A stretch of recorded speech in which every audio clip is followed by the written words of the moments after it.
यहाँ से financial independence मुझे मिल रहा है, थोड़ा सा मिल रहा है, तो मैं टिक जा रही हूँ।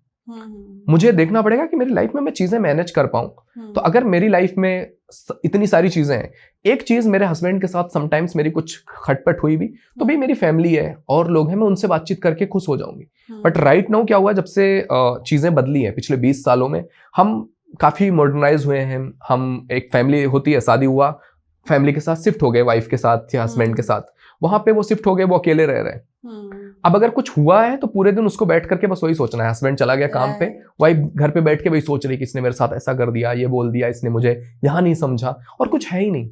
और एज ए मेल फीमेल जब आप ब्रेन सेट डिफरेंसेस देखोगे, तो एक मेल जो है वो दिन में ऑन एन एवरेज 7000 वर्ड्स बोलता है, जो फीमेल है वो 20,000 वर्ड्स बोलती है। वो प्रोग्राम्ड ही ऐसी है कि उसको ज्यादा बोलना ही है। अब उसको सुनने के लिए अगर उसका हस्बैंड नहीं है तो वो किसको सुनाएगी?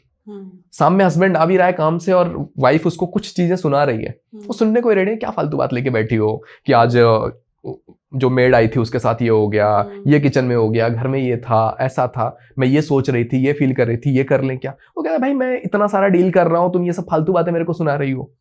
और उसको है कि भाई तुम मेरी बातें सुन लो, एटलीस्ट मैं 1 घंटे आधा घंटा कुछ बात कर रही हूँ तो नॉर्मली सुन लो। बट हम अपने फोन पे लग जाते हैं, या हम और इंपॉर्टेंट काम जो ऑफिस का है मुझे घर पे भी वही करना है।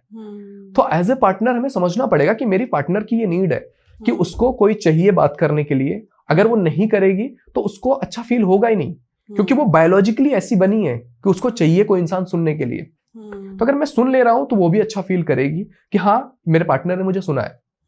एंड एज ए फीमेल मुझे भी ये समझना पड़ेगा कि मेरा पार्टनर बाहर गया था, उसने वहां पे काम किया है, इतना सारा मीटिंग्स किया होगा, कुछ डील किया होगा, उसका जो कोटा था 7000 वर्ड्स बोलने का शायद वो पूरा करके आ चुका है। तो उस इंसान से मैं ये उम्मीद ना करूं कि मैं इतना बोल रही हूं तो तुम भी बोलो, तुम भी बताओ, तुम भी बहुत ज्यादा एक्सप्लोर करो। मैं सुनाऊं, सामने वाला इंसान सुन ले। तो अगर हम दोनों समझ पा रहे हैं कि यार ये हमारी नीड्स हैं, तो हम दोनों एक दूसरे को समझ के चलेंगे तो कॉन्फ्लिक्ट नहीं होगा। और ऐसा ही बहुत सारे केसेस में मैंने देखा है कि ऐसे ही होता है कि फीमेल घर पे बैठी है, मेल अपना काम करता है, रात में आता है, सो जाता है, फिर सुबह उठता है, चला जाता है, फिर उसको कोई मिल नहीं रहा है बात करने के लिए। और आज के टाइम पीरियड पे हमारे पास बहुत सारे ऑप्शंस हैं। किसी ने सोशल मीडिया पे मैसेज कर दिया, वो बात करने लगा, वो सुनने लगा, हम उसे सुनाने लगे। ये मन में भी नहीं होता है कि मुझे अफेयर करना है किसी इंसान के साथ, मेरे हस्बैंड या वाइफ को चीट करना है। बट क्योंकि बात करने लग गए, उसके साथ बात करके अच्छा लग रहा है, वो इंसान कंफर्टेबल फील करवा रहा है, वो इंसान अवेलेबल है, वो प्यार केयर शो कर रहा है, तो उस इंसान से अटैचमेंट हो गई। फिर वो अटैचमेंट धीरे धीरे अफेयर बन जाता है, और फिर हमें ऐसा लगता है कि यार मेरे पार्टनर ने मुझे चीट कर दिया। राइट।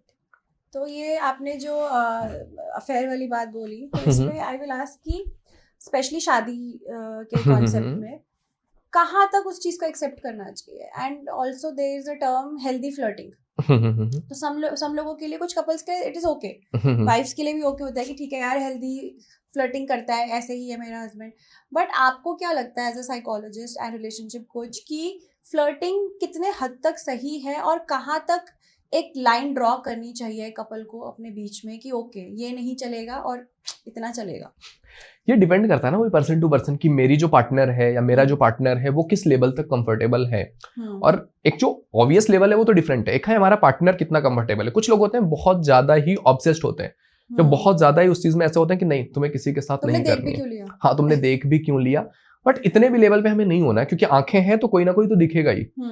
एंड इस चीज पर कॉन्फ्लिक्ट अगर हम क्रिएट करेंगे तो हम हर दिन कॉन्फ्लिक्ट ही करते रह सकते हैं। तो मुझे देखना है कि यार क्या मुझे मेरी लाइफ ठीक करनी है या हेल करनी है। हेल करनी है तो तुम पूरे तरह लगे रहो सामने वाले इंसान के पीछे, उसने क्या किया क्या नहीं किया, किससे बात की, क्या हुआ, पूरी उसकी लाइफ में घुस जाओ पूरी तरह से। और उसमें तुम देखोगे तो तुम्हें कुछ ना कुछ तो बुरा दिख ही जाएगा, क्योंकि हर एक इंसान है, कुछ ना कुछ वो गलती कर जाएगा, या कुछ ना कुछ ऐसी चीजें होंगी जो बहुत नॉर्मल होगी। बट जब आप अपने पर्सपेक्टिव से देखोगे आपको लगेगा कि नहीं ये तो नहीं होना चाहिए था। तो ऐसा हो जाता है, क्योंकि मैंने एक केस देखा था, एक लड़की ने कॉल बुक किया हुआ था। उसका ये था कि यार मेरा जो पार्टनर है वो और लोगों को भी देख लेता है। एंड मतलब जस्ट देख लेता है। अच्छा। और वो कह रही थी कि मतलब मुड़ के भी देख लेता है, मतलब कि हाँ कोई अच्छी अगर दिख गई तो वो मुड़ के देख लेता है। मतलब उसको ऐसा लगता है कि ऐसा मुड़ के देख लेता है। एंड एक दिन वो जा रहे थे कार में, एंड सामने से एक ऑटो में कुछ लड़कियां आ रही थी। तो उसको ऐसा लगा, वो अपने मन में पहले ही सोच लिया कि अभी ये लड़कियां आ रही है ना सामने से, वो अभी ये देखेगा उधर। हाँ, ये पहले से उसने सोच लिया। और वो गाड़ी चला के जा रहे हैं, उस लड़के ने ये देखा भी नहीं कि क्या हो रहा है। फिर जब वो ऑटो गुजरता है वहां से, वो लड़की कह रही है कि मैंने देखा है कि तुमने ऐसे करके आंखें देखा है उधर। अब मे भी वो ड्राइव कर रहा था, कुछ देखना था, कुछ चीजें थी, बट उस बेस पर फिर उनका क्लेश होता है और पूरे 1 2 3 दिन वो क्लेश बढ़ता ही रहता है। वो चीजें चलती ही रहती है कि तुमने ऐसे करके कैसे देख लिया था, तुम सीधा देख रहे थे, ड्राइव कर रहे थे, पर तुम्हारी आंखें थोड़ी तिरछी हुई थी। अब इस चीज पर हम क्लेश करने बैठेंगे तो होगा, और फिर जब वो क्लेश स्टार्ट हो जाता है तो पुरानी बातें फिर निकलने लगती हैं कि तुमने यहाँ भी ऐसा किया था, वहां भी ऐसा हुआ था, तुम ऐसा ही करते हो, तुम्हारी लाइफ ऐसी है, और फिर वो कुछ बोलेगा, वो बढ़ते ही रहते हैं। मतलब बहुत छोटी सी चीज को भी हम बहुत बड़ी चीज बना सकते हैं।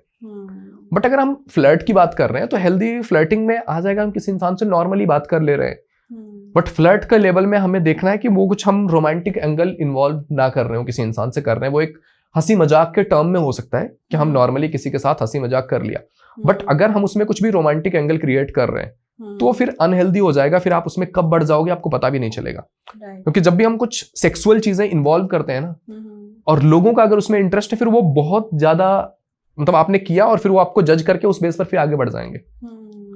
तो समटाइम्स हम थोड़ी सी बातें करते हैं और वो बातों पे थोड़ा थोड़ा बातें बढ़ते हुए फिर हम इन्वॉल्व हो जाते हैं पूरी तरह से।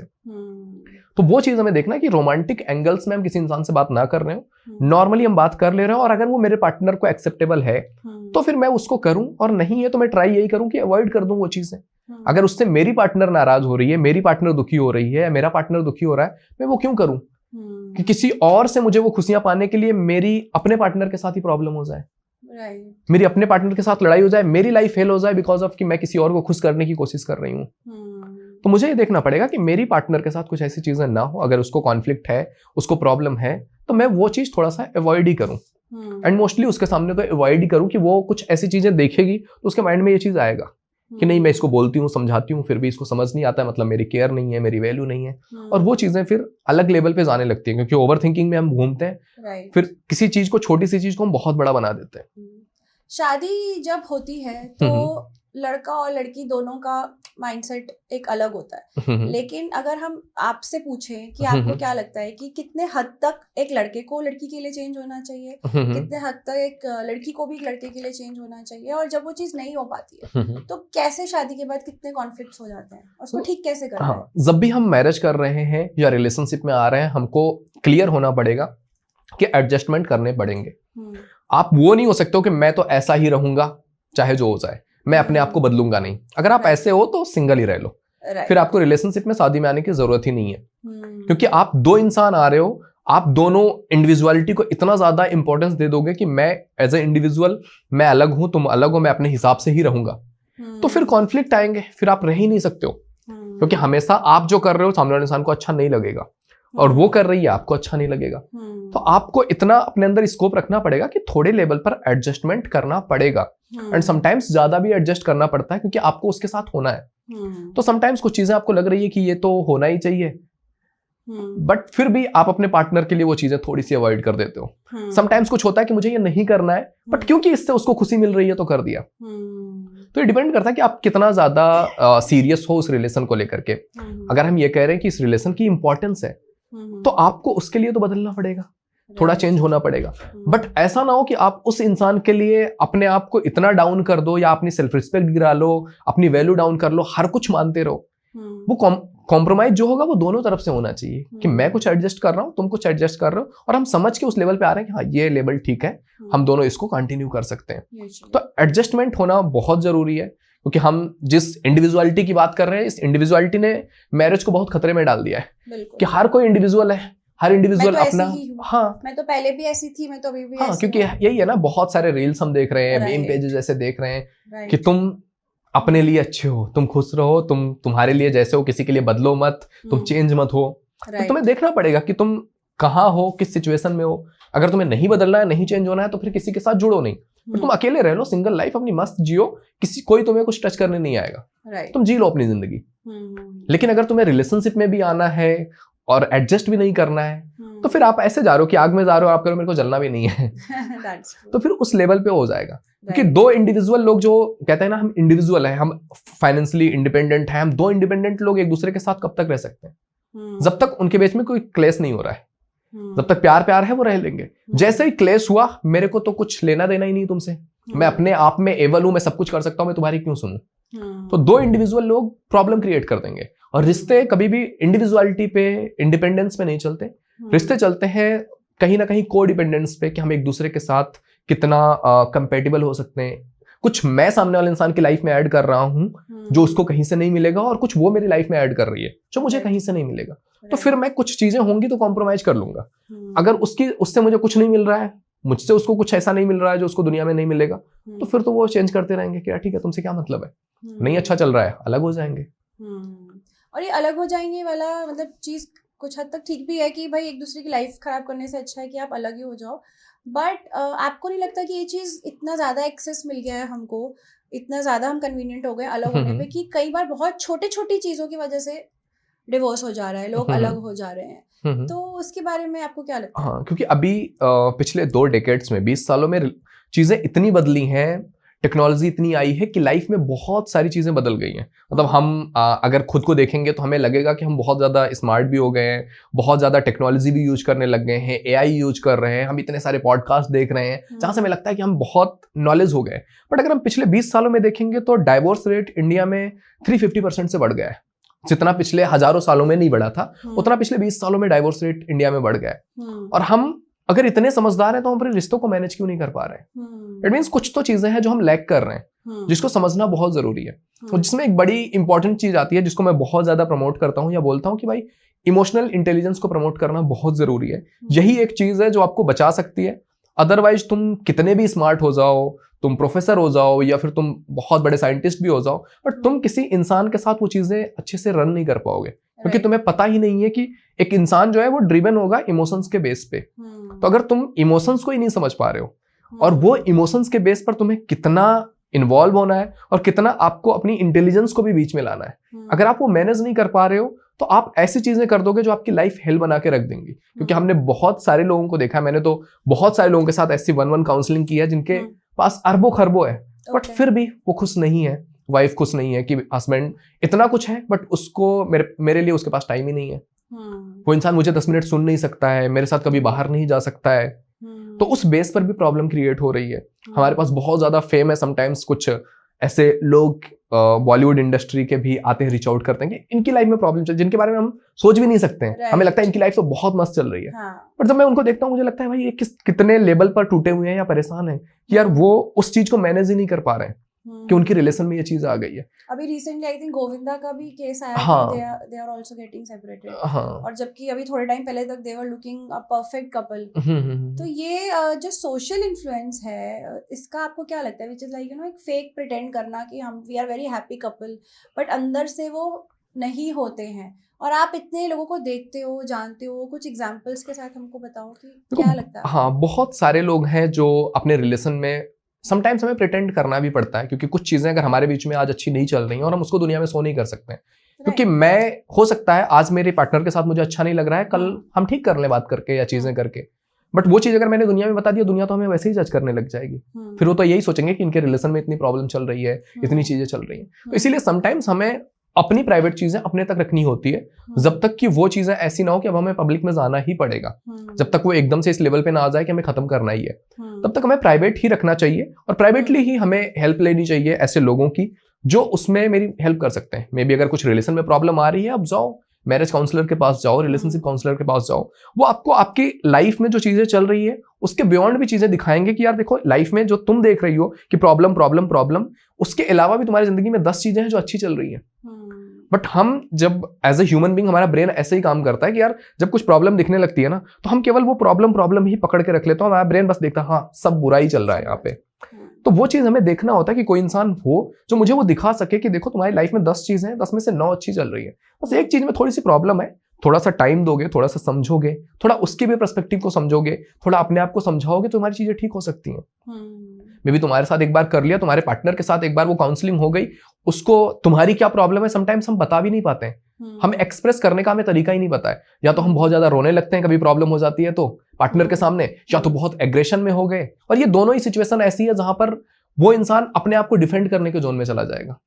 फिर वो वहां पे मुझे सुनेगा ही नहीं कि मैं क्या बोल रही हूँ, मैं बोल रहा हूँ। वो इंसान बस ये बोलेगा बस इस समय शांत हो जाए, कुछ भी करके। समटाइम्स कुछ लोग होते हैं ना, बहुत रोने लगते हैं और उसमें पार्टनर बोलता है हाँ ठीक है कर लूंगा करूंगा करूंगा, बट वो करता नहीं है क्योंकि वो उस जोन में नहीं है जहां पर वो ठीक करने के बारे में सोच रहा है। वो बस सोच रहा है तुम अभी चुप हो जाओ, अभी रो रही हो उससे प्रॉब्लम हो रही है, एस्केप हाँ अवॉइड कर देते हैं, अवॉइडेंट स्टाइल होती है लोगों की। तो हमें देखना पड़ेगा कि मेरे पार्टनर के साथ मेरी चीजें क्या चल रही हैं, अच्छी नहीं है तो क्या अच्छी नहीं है, क्या बुरी है। तो इमोशनली इंटेलिजेंट होना इसीलिए जरूरी है और हर एक इंसान को।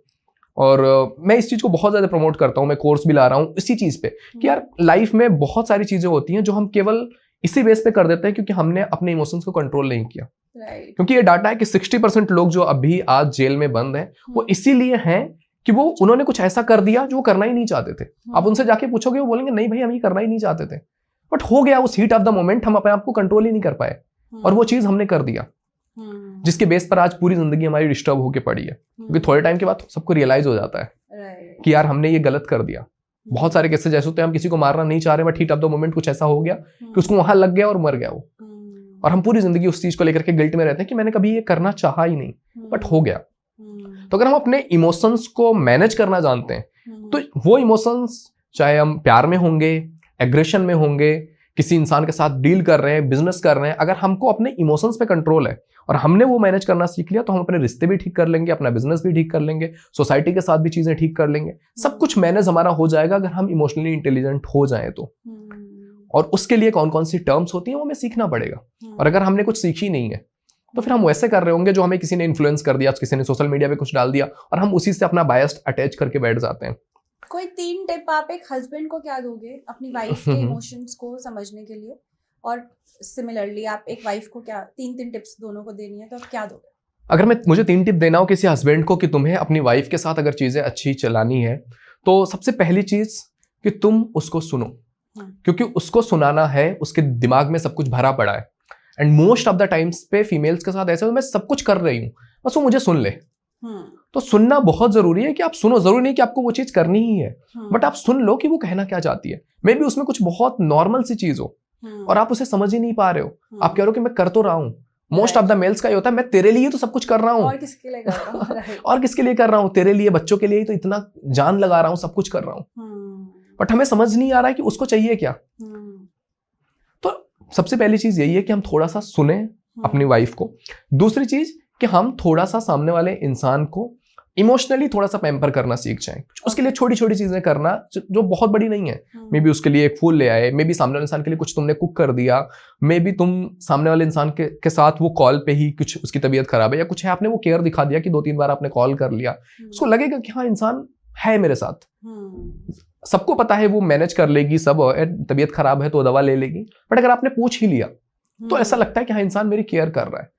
तो केयर शो करना बहुत ज्यादा जरूरी है। जब भी आप एक फीमेल के साथ डील कर रहे हो तो आपको थोड़ा सा इमोशन समझना पड़ेगा, क्योंकि समटाइम्स जो मेल है उसका ब्रेन लॉजिकल ही होता है, वो लॉजिकली ही सोचता है कि इसमें क्या है यार, कर लेगी मैनेज, ठीक है बात कर लूंगा बाद में, बट उस समय उसको वो चाहिए ही नहीं।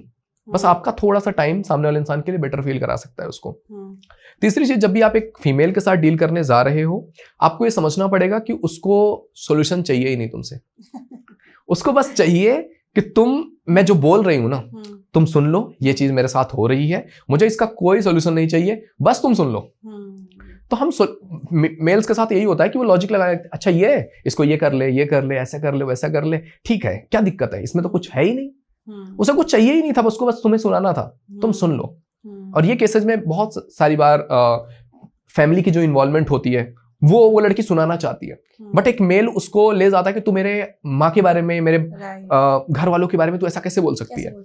तो वो इंसान जो अभी आई है तुम्हारे घर पे या तुम्हारे घर पे, उसके तो तुम ही सब कुछ हो, वो किससे जाएगी बोलने, या तो अपने घर पे बोलेगी, वहां से बोलेगी, वहां से कुछ एडवाइस मिलेगा, वो तुम्हारा घर बर्बाद कर देगा। तो तुम्हें देखना पड़ेगा, अगर तुम एक मैरिज में हो, तुम्हारी पार्टनर कुछ बोल रही है उसको सुनो, देखो कुछ चीजें उसमें लॉजिकल है, कुछ है जो तुम ठीक कर सकते हो, और वो चीज सुन करके कभी भी उस पर नहीं चिल्लाना है या जाकर के उसके सामने, फैमिली के सामने वो डिस्कशन नहीं करनी है। उसने कुछ बोला है और तुम्हें उसमें कुछ लगा कि हाँ यार ये चीज नहीं होनी चाहिए, तो आराम से अलग से जाओ, अपनी फैमिली में बैठो या अपनी माँ के साथ, मोस्ट ऑफ द केसेस में सास बहू का होता है, तो अपनी मदर के साथ बैठो और उनको बताओ कि उसको ऐसा हो रहा है या उसके साथ आप ऐसा करते हो तो उसको बुरा लगता है, ये चीज आप मत करो, बाकी चीजें वो ठीक कर लेगी। तो अगर हम अपनी मदर को भी अलग से समझाएंगे तो उन्हें भी ऐसा नहीं लगेगा कि आप उनके सामने उनको नीचे गिरा दे रहे हो। समटाइम्स हम दोनों को बिठा लेते हैं और कॉन्फ्लिक्ट कराने लगते हैं, तो हमें अलग अलग से दोनों को बैठ के समझाना है। वाइफ को भी समझाना है कि यार थोड़ा सा तुम भी इग्नोर कर दिया करो, वो मदर हैं या वो एक एज के बाद वो बच्चों जैसा बिहेव करने लगते हैं तो उनको ज्यादा सीरियस नहीं लेना है, थोड़ा सा वो है ऐसी ही है तो उन्हें हमें समझ के लेना पड़ेगा, एंड थोड़ा सा अपनी मदर को भी हम समझा देंगे तो वो मैनेजेबल हो जाएगी। और अगर हम उन चीजों को कर ही नहीं रहे हैं तो प्रॉब्लम हो जाएगी। एंड अगर एक फीमेल के लिए मैं बोलूंगा, अगर आपको एक मेल को समझना है तो आपको क्या करना है, तो सबसे पहली चीज, जब भी एक मेल को आप समझने जा रहे हो, आप चाह रहे हो कि आपका रिश्ता ठीक चले, तो उसकी फैमिली को बीच में मत लाओ। वो फिर कॉन्फ्लिक्ट में आ जाता है कि यार 20 सालों से 30 सालों से जिस फैमिली ने मुझे पाला है, बड़ा किया है, तुम अचानक से कह रही हो कि ये सब बेकार है, सब बुरे हैं, ये लोगों के साथ मुझे रहना ही अच्छा नहीं लग रहा है, या इनके साथ इनसे अलग हो जाते हैं। बार बार वो फैमिली की प्रॉब्लम्स, जो चीजें हो रही हैं, दिन भर बैठ के तुम सुन रही हो वो चीजें हो रही हैं, और शाम को आकर के तुमने वो सारा उसके सामने रख दिया कि तुम्हारी मदर ये कर रही है, तुम्हारी ये सिस्टर ये कर रही है, तुम्हारा ब्रदर ये कर रहा है, इन्होंने ये कर दिया, वो कर दिया। समटाइम्स वो चीजें अवॉइड करनी होती हैं कि हमने अवॉइड कर दिया एक टाइम के बाद कि इंसान आया है, मे बी वो ऑफिस से आया और तुमने शुरू कर दिया सुनाना, ऐसा ऐसा आज मेरे साथ हुआ है, तो इंसान वहां पे फ्रस्ट्रेटेड है, और वो चीज तुमने सुनाया, वो उस एग्रेशन में या तो फैमिली से लड़ जाएगा या तुम्हें कुछ बोल देगा। तो थोड़ा सा सुनना है कि यार ठीक है, आ गया, रिलैक्स कर लिया, हम बैठे हैं 1 घंटे के लिए रात में, और उस समय हम डिस्कस कर रहे हैं कि यार कैसा फील हुआ या कैसा रहा आज का दिन। तो वहां पर हम कुछ कुछ चीजें डिस्कस के वे में करें कि यार मुझे ऐसा लगा, क्या मैं सही हूं या गलत हूं। थोड़ा सा जब हम मेल से सजेशन लेने के बारे में बोलते हैं ना, वो बड़े अच्छे से समझाएगा कि हाँ ये कर सकते हो। बट अगर तुमने चेंज करने के बारे में बोल दिया कि नहीं ये करो तुम, फिर वो इंसान वहां पे ईगोइस्टिक हो जाता है कि नहीं ये तो नहीं होगा, तुम्हें जो करना है कर लो। तो थोड़ा सा हमें जब भी बात करनी है तो हमें ऐसा बोलना है, मैं ऐसा सोच रही हूँ, आप क्या सोचते हो, फिर वो इंसान उस पर आपको समझाएगा, बताएगा। दूसरी चीज मेल्स के लिए जो सबसे ज्यादा इशू हो जाती है वो है कि भाई उनके साथ लॉयल्टी ब्रेक मत करो। वो इवन दो मेल्स का ऐसा होता है भाई मैं कर लूं बट तुम मत करो, ये क्योंकि हजारों सालों से ऐसा चलता आया है। मे बी हमें लग सकता है कि ये बुरा है, ये अलग है, बट उसकी प्रोग्रामिंग ही ऐसी है कि तुम किसी और मेल के पास जा रही हो तो समटाइम्स वो उसकी पूरी ईगो पे चीजें हिट होती हैं कि यार क्या मेरे में क्या कमी रह गई जो इस इंसान को वहां जाना पड़ा या उससे बात करना पड़ा। तो जो भी प्रॉब्लम्स है वो हम डिस्कस करें, थोड़ा सा लॉयल्टी का ख्याल रखेंगे तो सामने वाला इंसान अच्छे से हमारे साथ रह जाएगा। तीसरी चीज अगर हम डिस्कस करना चाहें मेल्स के बारे में कि मेल्स को कौन सी चीज हॉन्ट करती है, तो वो यही है कि आप उनके काम को, चीजों को थोड़ा सा रिस्पेक्ट दे पाओ कि हाँ तुम जो कर रहे हो इंपॉर्टेंस है। और मेल को बेसिकली सुकून चाहिए आपसे। एज ए फीमेल से हमेशा यही होता है कि उससे मुझे बहुत कुछ नहीं चाहिए कि वो मुझे पैसे लाके देगी, ये करेगी, वो करेगी। एक थोड़ा सा उस इंसान के साथ बैठ के वो सुकून फील हो कि यार हाँ दुनिया की प्रॉब्लम्स से आया हूं तो इस इंसान के साथ बैठा हूं तो वहां पे रिलीफ मिल रहा है।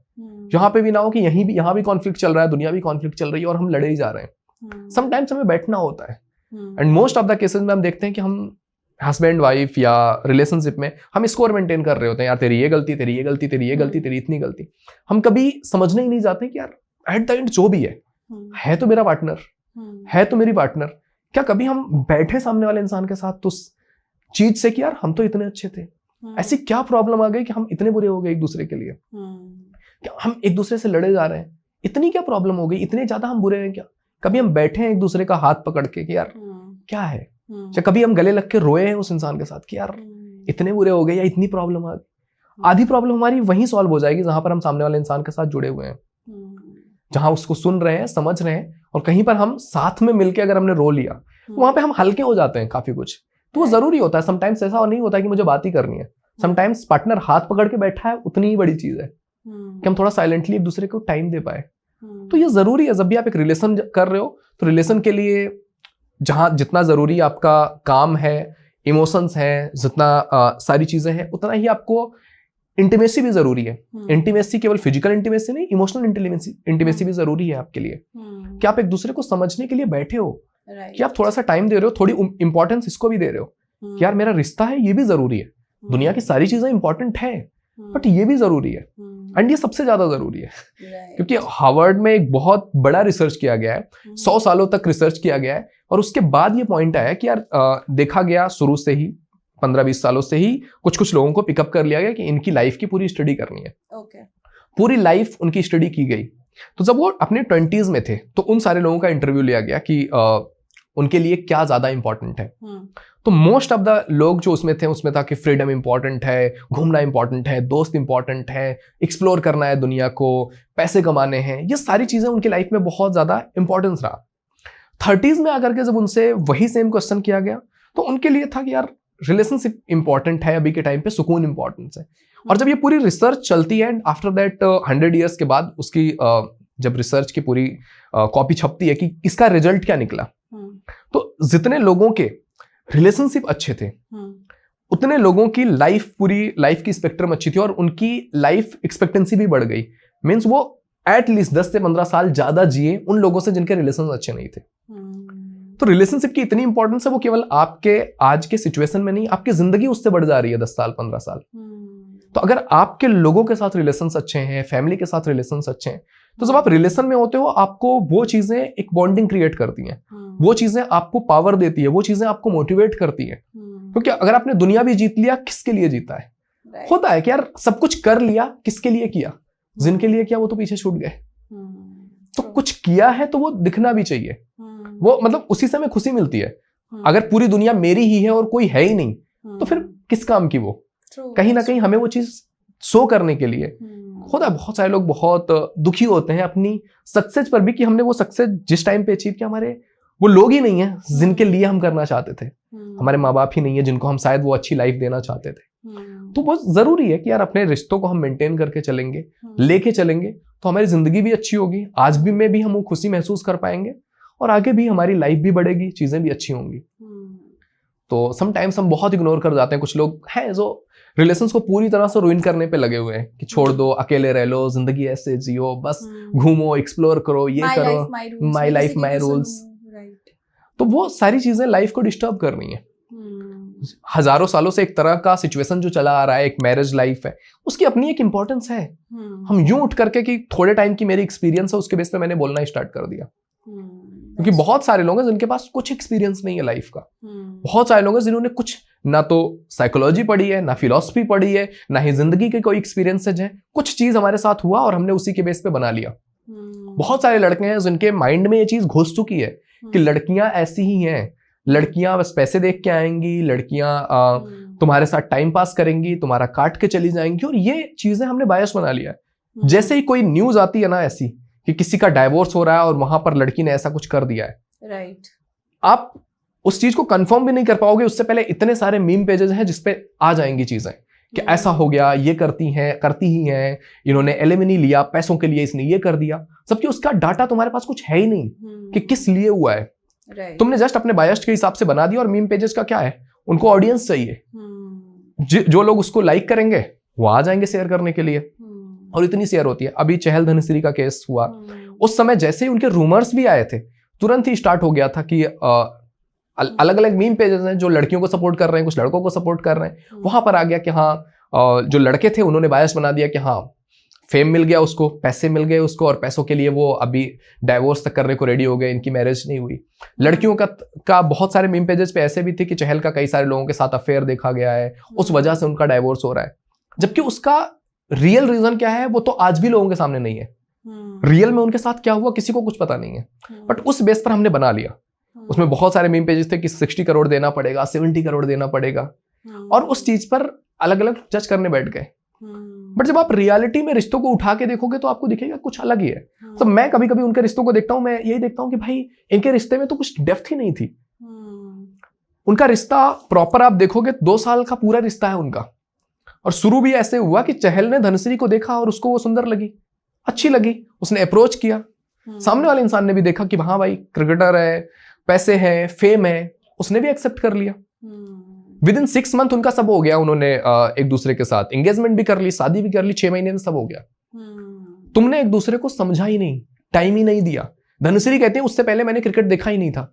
रणबीर के पॉडकास्ट पे उन्होंने बताया था कि इससे पहले तो मैं क्रिकेट देखती भी नहीं थी, मैं तो जानती भी नहीं थी ये कौन है। अच्छा। तो मेरा तो इंटरेस्ट ही नहीं है क्रिकेट में। चहल उस समय क्रिकेट में उसका ज्यादा था या चेस में वो ज्यादा इंटरेस्ट था। उस इंसान को आना पड़ रहा है एक डांसर के साथ जिसको डांस की वीडियोस डालनी पड़ रही है। मेरा फील्ड ही अलग है, मेरा इंटरेस्ट ही अलग है, बट क्योंकि मुझे करना पड़ रहा है। धनश्री को मैच देखने जाना पड़ रहा है, उसको रील्स बनानी पड़ रही है उनके साथ, ये चीजें चल रही हैं। उसके बेस पर हमने शादी भी कर ली। शादी के बाद 18 महीने भी हमारी शादी नहीं चली और हमने डाइवोर्स का भी कर लिया। तो ये पैसों की तो बात है ही नहीं इनमें। हम जितना भी हम कह रहे हैं कि चहल को 5-6 करोड़ जो भी देने पड़े, क्या है 5 करोड़ चहल के लिए, बट हमारे लिए तो ये लगता है कि हाँ भाई पैसे देने पड़े, 5 करोड़ देना पड़ा। उसके लिए शायद वो पैसे मैटर भी नहीं करते हैं। उनके बीच में कुछ और ही प्रॉब्लम हो। बट हमने जज कर लिया कि हाँ लड़कियों को पैसा चाहिए था, 5 करोड़ क्या है, वो तो उतना कमा लेगी खुद ही, इतनी फैन फॉलोइंग है, चीजें हैं, वो उतना खुद ही कमा लेगी। तो प्रॉब्लम कुछ और हो सकती है, मे बी उन लोगों की मैच ही नहीं हो रही है, वो एक दूसरे के साथ अच्छे से रह ही नहीं पा रहे, ओपिनियंस क्लैशेज हो रहे हैं, उसको क्रिकेट नहीं पसंद है या उसके साथ ट्रेवल करना नहीं पसंद है, उसके साथ लाइफ पसंद नहीं है, वो एक दूसरे को एक्सप्लोर किया, और जितने टाइम में हमें एक रिलेशन में होना चाहिए था उतने टाइम में हमने शादी कर ली, तो जब शादी से निकलेंगे तो पूरी दुनिया को प्रॉब्लम हो जाएगी। राइट। लेकिन वही चीज अगर उन्होंने 1-2 साल रिलेशनशिप निभाया होता तो फिर उसके बाद ब्रेकअप भी हो जाता, किसी को पता भी शायद ना चलता। बट क्योंकि हमने मैरिज कर ली और मैरिज ब्रेक हुआ, तो जिनको उससे जो फायदा मिलना था उन्होंने वो फायदा लिया, मीम पेजेस ने फायदा लिया, हाँ ऐसे, और वो एक नैरेटिव सेट कर दे रहे हैं और लोगों के मन में उस तरह की चीजें क्रिएट कर दे रहे हैं कि अब तो हर जगह डाइवोर्स हो रहा है, हर जगह प्रॉब्लम्स ही प्रॉब्लम्स आ रही हैं। और जब हम रियल ग्राउंड में देखेंगे हमें कितने लोग डाइवोर्स करने वाले दिखेंगे, हम अपने घर के 100 लोगों को आसपास के देखेंगे कितने का डाइवोर्स हुआ है, बहुत मैक्सिमम होगा 5 से 10 का हुआ होगा, 90% लोगों की चीजें ठीक है, बट हमने वो बना लिया कि सबका ही हो रहा है, और वो डर क्रिएट हो जाता है, फिर एक इंसान वैसे ही सोचने लगता है। अब हमने अगर ये बायस बना दिया कि लड़कियां खराब होती ही हैं, शादी तो मैं लड़की से ही करूंगा, और अगर मैंने पहले से सोच रखा है कि वो खराब ही है तो फिर मैं अच्छे की उम्मीद कहां से कर रहा हूँ, फिर खराब होनी ही है। तो वो चीज हमें देखना है कि हमें थोड़ा सा प्रैक्टिकल और थोड़ा सा फैक्ट भी देखना पड़ेगा कि क्यों हुआ है, बट इतना तो हमें दिमाग लगाना ही नहीं है, हमने तो बस मान लेना है जो मेरे हिसाब से है, मुझे अच्छा लग रहा है मैं वो मान के बैठ जाऊं। राइट। एक कॉन्फ्लिक्ट जो सदियों से चलता आ रहा है सास बहू के बीच में, और मतलब पिस्ता कहते हैं ना, पिस्ता तो पति ही है। One is this, another is कि what do have to say about girls family influence also. तो ये चीजें कितनी हैं, क्या लगता है आपको? देखो ये इन्फ्लुएंस तो रहा ही है शुरू से ही, सास बहू एक दूसरे के साथ आती हैं और कहीं ना कहीं वो सारी कॉन्फ्लिक्ट्स होती है, क्योंकि वहां पर हम एक अलग जनरेशन से भी आ रहे होते हैं, हमने अपनी लाइफ में कुछ कुछ देखी और हम चाहते हैं कि यार ये भी ऐसे करे। हम ये समझने को ही रेडी नहीं है कि चीजें बदल गई हैं, सोसाइटी बदल रही है, लोग बदल रहे हैं, तो कुछ उसको भी अपनी फ्रीडम चाहिए, आज क्या चल रहा है वो सास नहीं समझ रही है, और सास कुछ चीजें बोल रही है और बहू उस चीज पर उसको रिवोल्ट करना है कि नहीं नहीं ये तो मुझे करना ही करना है। तो समटाइम्स थोड़ी चीजें हमें मैनेज करके चलनी पड़ती है कि यार हाँ सास है तो वो कुछ बोलेगी ही बोलेगी, तुम कितना भी अच्छा कर लोगे। इसमें लड़के को बस जो मैंने पहले ही कहा ना कि लड़के को यही करना है कि दोनों को अलग अलग समझाना ही पड़ेगा, और पिसना तो उसको पड़ेगा ही, क्योंकि उसकी रिस्पॉन्सिबिलिटी उसकी मदर भी है, उसकी रिस्पॉन्सिबिलिटी उसकी वाइफ भी है, तो उसको तो करना ही पड़ेगा। मदर अपना अलग हो सकती है गुस्सा होकर के कि नहीं तुम लोगों का बेकार चल रहा है, वाइफ गुस्सा हो सकती है कि तू अपनी माँ की सुनता है, बट वो कहाँ पे जाएगा, उसको तो दोनों को मैनेज करना पड़ेगा। और इन दोनों में कहीं ना कहीं जब आप मदर को समझाने जाओगे तो आप नहीं समझा पाओगे, और आप समझाओगे भी तो वो समझने को रेडी नहीं होंगी, क्योंकि होता है ना समटाइम्स हम अपने से बड़ों से एडवाइस ले लेंगे, छोटों की बातें हमें वैसे लेंगे, ये तो मेरा बच्चा मुझे आगे समझा रहा है ये चीजें। तो कहीं ना कहीं एज ए पार्टनर मुझे ये समझना पड़ेगा कि मेरा पार्टनर और मैं हम एक दूसरे को समझ सकते हैं, लेकिन उनको समझाने जाएंगे तो उनकी एक अपनी अपब्रिंगिंग रही है, उनकी लाइफ स्टाइल रही है, एक चीजों से वो उभर के आए, तो शायद उनको समझाना इजी नहीं है, तो समटाइम्स उन्हें इग्नोर करना पड़ेगा, समटाइम्स उनको उतनी इंपॉर्टेंस नहीं देनी पड़ेगी। मुझे देखना पड़ेगा कि कौन सी चीजें मेरी लाइफ में इंपॉर्टेंट है। हमें हर चीज हम हर जगह पे नहीं ला सकते। जैसे हमारा एक घर है, एक घर में हर चीज है, घर में बेडरूम भी है, घर में टॉयलेट भी है, घर में डस्टबिन भी रखा हुआ है। अब ये नहीं कर सकते हम डस्टबिन उठा करके अपने बेड पे ले आए, मुझे देखना पड़ेगा हर चीज अपनी जगह पे है तो अच्छी है, बट अगर हमने उसको बहुत ज्यादा इंपॉर्टेंस देंगे, डस्टबिन हमारे लिए इतनी इंपॉर्टेंट हो गई कि सारा डिस्कशन हमारा इसी पे होगा कि अब बेडरूम में ले आए, अब डस्टबिन पे ही डिस्कशन होगा। फिर हम कर लें डिस्कशन कि अच्छा है कि बुरा है, जो भी है, मेरे माँ बाप है, मे बी सास है, उससे प्रॉब्लम हो रही है, तो ठीक है, उसको इतनी इंपॉर्टेंस क्यों देनी है।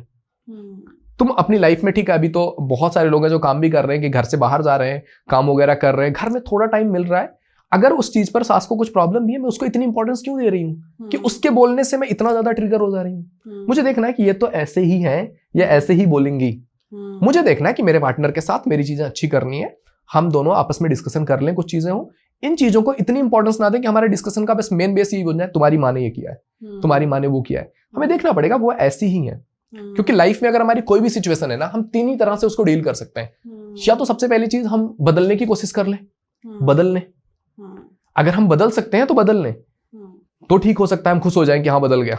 अगर बदल नहीं सकते हैं तो दूसरी चीज यही आएगी कि हम एक्सेप्ट कर लें उनको कि ये ऐसे ही हैं, एंड बहुत सारे केसेज में हमें करना ही पड़ता है कि ये ऐसे ही हैं। और तीसरी चीज फिर वही आती है कि अगर आप बदल भी नहीं सकते, एक्सेप्ट भी नहीं कर सकते, तो फिर लेफ्ट कर दो, वहां से हट जाओ, क्योंकि वहां पे रहोगे तो तुम मेंटली डिस्टर्ब होगे। And most of the cases में जब आप कह रहे हो कि 20 साल बाद 30 साल बाद किसी का डाइवोर्स हो रहा है, मैं यही सोचता हूँ कि यार क्यों, करना था तो शुरू में कर लेते। 2-4 सालों में तुम्हें समझ आ जाता है कि इस इंसान के साथ रहना है नहीं रहना है। अब 30 सालों बाद तुम डाइवोर्स करके करोगे क्या?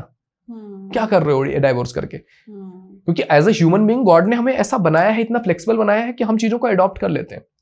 इवन हम अभी इंडिया में, हमको उठा के चाइना में भी डाल दिया जाए, जहां ना के लोग ना मुझे पसंद है, जहां का खाना पसंद नहीं, कपड़ा पसंद नहीं, शायद इन्वायरमेंट पसंद नहीं, वहां की भाषा पसंद नहीं, बट आफ्टर 2 years मैं यूज्ड टू हो जाऊंगी वहां की भी, वहां भी रहना मुझे आ जाएगा। बट हम अपने पार्टनर के साथ 20 साल रह जा रहे हैं और हमें उसके साथ अडॉप्ट करना, एक्सेप्ट करना आया ही नहीं। इट मीन्स कुछ तो ऐसी चीजें हैं जो मैंने ही अपने अंदर बिठा रखी हैं कि कुछ मैं रिजिड हूं कि इस वजह से नहीं करना है, मुझे नहीं करना है। अदरवाइज हमको बनाया ऐसा गया है कि हम उसको एक्सेप्ट कर सकते हैं, बट हमने अपने आप को रोक रखा है कि नहीं, मुझे तो करना ही नहीं है, मुझे तो बदलना ही नहीं है, इसको ही बदलना चाहिए, इसको ही समझना चाहिए। आफ्टर 30 years, 30 साल शादी में रहने के बाद भी हम यही सोच रहे हैं कि ये अभी बदल जाएगा। वो 30 सालों में नहीं बदला, अभी क्या बदलेगा? तो आपको समझना पड़ेगा ये ऐसा ही है, जो भी हमने 30 साल निकाल लिया है, अब हम उससे ये उम्मीद कर रहे हैं जो अभी तक नहीं हुआ अब हो जाए, तो अब नहीं होगा, उसको एक्सेप्ट कर लो और चीजों में अपनी लाइफ में अब लगाओ, और चीजें भी लाइफ में, रिलेशनशिप से ऊपर भी जिंदगी में कुछ और चीजें हैं, उधर भी फोकस करो। क्योंकि लाइफ में हम किसी चीज से तभी कॉन्कर कर सकते हैं, ऊपर उठ सकते हैं, जब हमें उससे ऊपर की चीज मिल जाए। क्योंकि अगर हम उसी में फंसे हुए हैं तो हमें वही प्रॉब्लम सबसे बड़ी लगेगी। जब हम लाइफ में उस लेवल से ऊपर उठते हैं, जैसे मैस्लो की हायरार्की की जो साइकोलॉजिकल स्पेक्ट्रम है, वो यही है कि भाई तुम सबसे पहले आते हो किस पे? सर्वाइवल पे। कि अगर तुम कहीं पर हो, सबसे पहले यही देखोगे कि आज मैं जिंदा कैसे रहूंगा, खाऊंगा कहां से, रहूंगा कहां पे रहूंगा। तब आपकी ये हो जाती है कि आज खाने की व्यवस्था हो गई है, रहने की हो गया कि यहाँ पे आज रात निकाल लूंगा। फिर तुम चाहते हो कि एक सेफ्टी वाला लेवल आए, सेफ्टी एंड सिक्योरिटी, जहां पर तुम्हारे पास अपना घर है, खाने वाने की चीजें व्यवस्थित हो गई हैं, वो चीजें आ जाती है। उससे फिर ऊपर उठते हो तो फिर तुम्हें लगता है कि बिलोंगिंगनेस की भी जरूरत है, कि सिक्योरिटी तो आ गई है, पैसे है, खाने पीने की भी चीजें हैं, बट कुछ लोग होने चाहिए जिनके साथ मैं वो चीज शेयर कर सकूं। फिर जब तुम वो भी अचीव कर लेते हो कि यार रिलेशंस भी आ गया, लोग भी आ गए, एंड मोस्ट ऑफ द लोग पीपल ये इसी पे अटक जाते हैं, इससे ऊपर जिंदगी में उठते ही नहीं है, और इसी में पूरी जिंदगी कॉन्फ्लिक्ट चलती रहती है कि मेरा हस्बैंड ऐसा है, मेरी वाइफ ऐसी है, मेरे बच्चे ऐसे हैं, सोसाइटी ऐसी है, इनके साथ मेरा रिलेशन नहीं बन रहा, और हम इसी में उलझ के रह जाते हैं। फिर फोर्थ कहते हैं कि यार हम किसी विजन पे जाते हैं कि हमने इस चीज से ऊपर उठा, रिलेशंस ठीक है मेरे हैं, फिर इससे ऊपर उठते हैं कि हमें कुछ पर्पस है हमारी जिंदगी का, हम उस पर फोकस कर रहे हैं।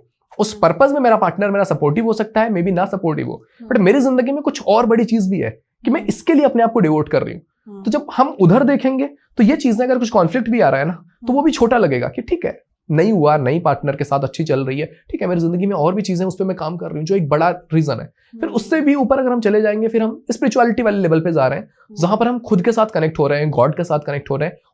स्पिरिचुअलिटी का अपना अलग अलग स्पेक्ट्रम है, हर एक इंसान कुछ रिलीजन के हिसाब से मानते हैं, कुछ सेल्फ में मानते हैं। तो उस हिसाब से तुम देखोगे, तुम वहां पहुंचोगे तो तुम फिर दिखेगा कि यार ये दुनिया में तुम्हारे पर्पस, विजन, ये भी किसी काम के नहीं है, रिलेशंस, लोग, दुनिया, पैसा, सब काम का नहीं है। फिर तुम उस लेवल पे होगे कि ये सब चीजें तुम्हें छोटी लगने लगेंगी। तो तुम अपने आप को, अगर एक स्टेज पे तुम्हें ऐसा लग रहा है कि यार यहाँ पे प्रॉब्लम हो गई है, तो समटाइम्स तुम्हें अपग्रेड भी करना पड़ेगा अपने आप को कि नेक्स्ट लेवल पे चलते हैं। कि 20 साल हो गया, 30 साल हो गया, बच्चे बड़े हो गए, सारी चीजें हो गई, अब मैं क्या कर रही हूँ? अब मैं वो ढूंढ रही हूँ कि कोई और इंसान मिल जाए जो मुझे खुश कर देगा। वो टेम्परेरी इंसान आएगा, थोड़े टाइम तुम्हें खुश करेगा, फिर वो चला जाएगा, फिर तुम उसके लिए रो रहे होगे। एंड मैंने बहुत सारे लोगों को ऐसे रोते हुए देखा है, जहां पर वो अपने हस्बैंड के साथ कुछ चीजें अच्छी नहीं चल रही हैं, वो किसी और के साथ अफेयर में जा रही है, और वहां सबसे ज्यादा रो रही हैं। हस्बैंड के साथ तो उतना रोना धोना हुआ नहीं, वहां पे तो चीजें जो है कर लिया है कि ये ऐसे ही, बट ये जो अफेयर चल रहा है, ये वाला बंदा अच्छा चाहिए, ये वाला ऐसे करना चाहिए, वैसे करना चाहिए, और उसकी वजह से रोते हैं। क्योंकि अफेयर तुम कितना देर कंटिन्यू कर लोगे?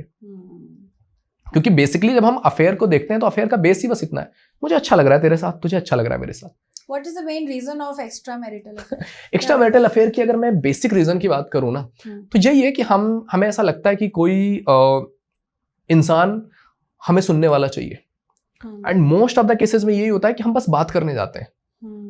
फीमेल्स की तरफ से तो मोस्ट ऑफ द केसेस में अफेयर की रीजन यही होती है कि वो बात करने जाती हैं कि कोई इंसान मिल गया जो मुझे सुन रहा है।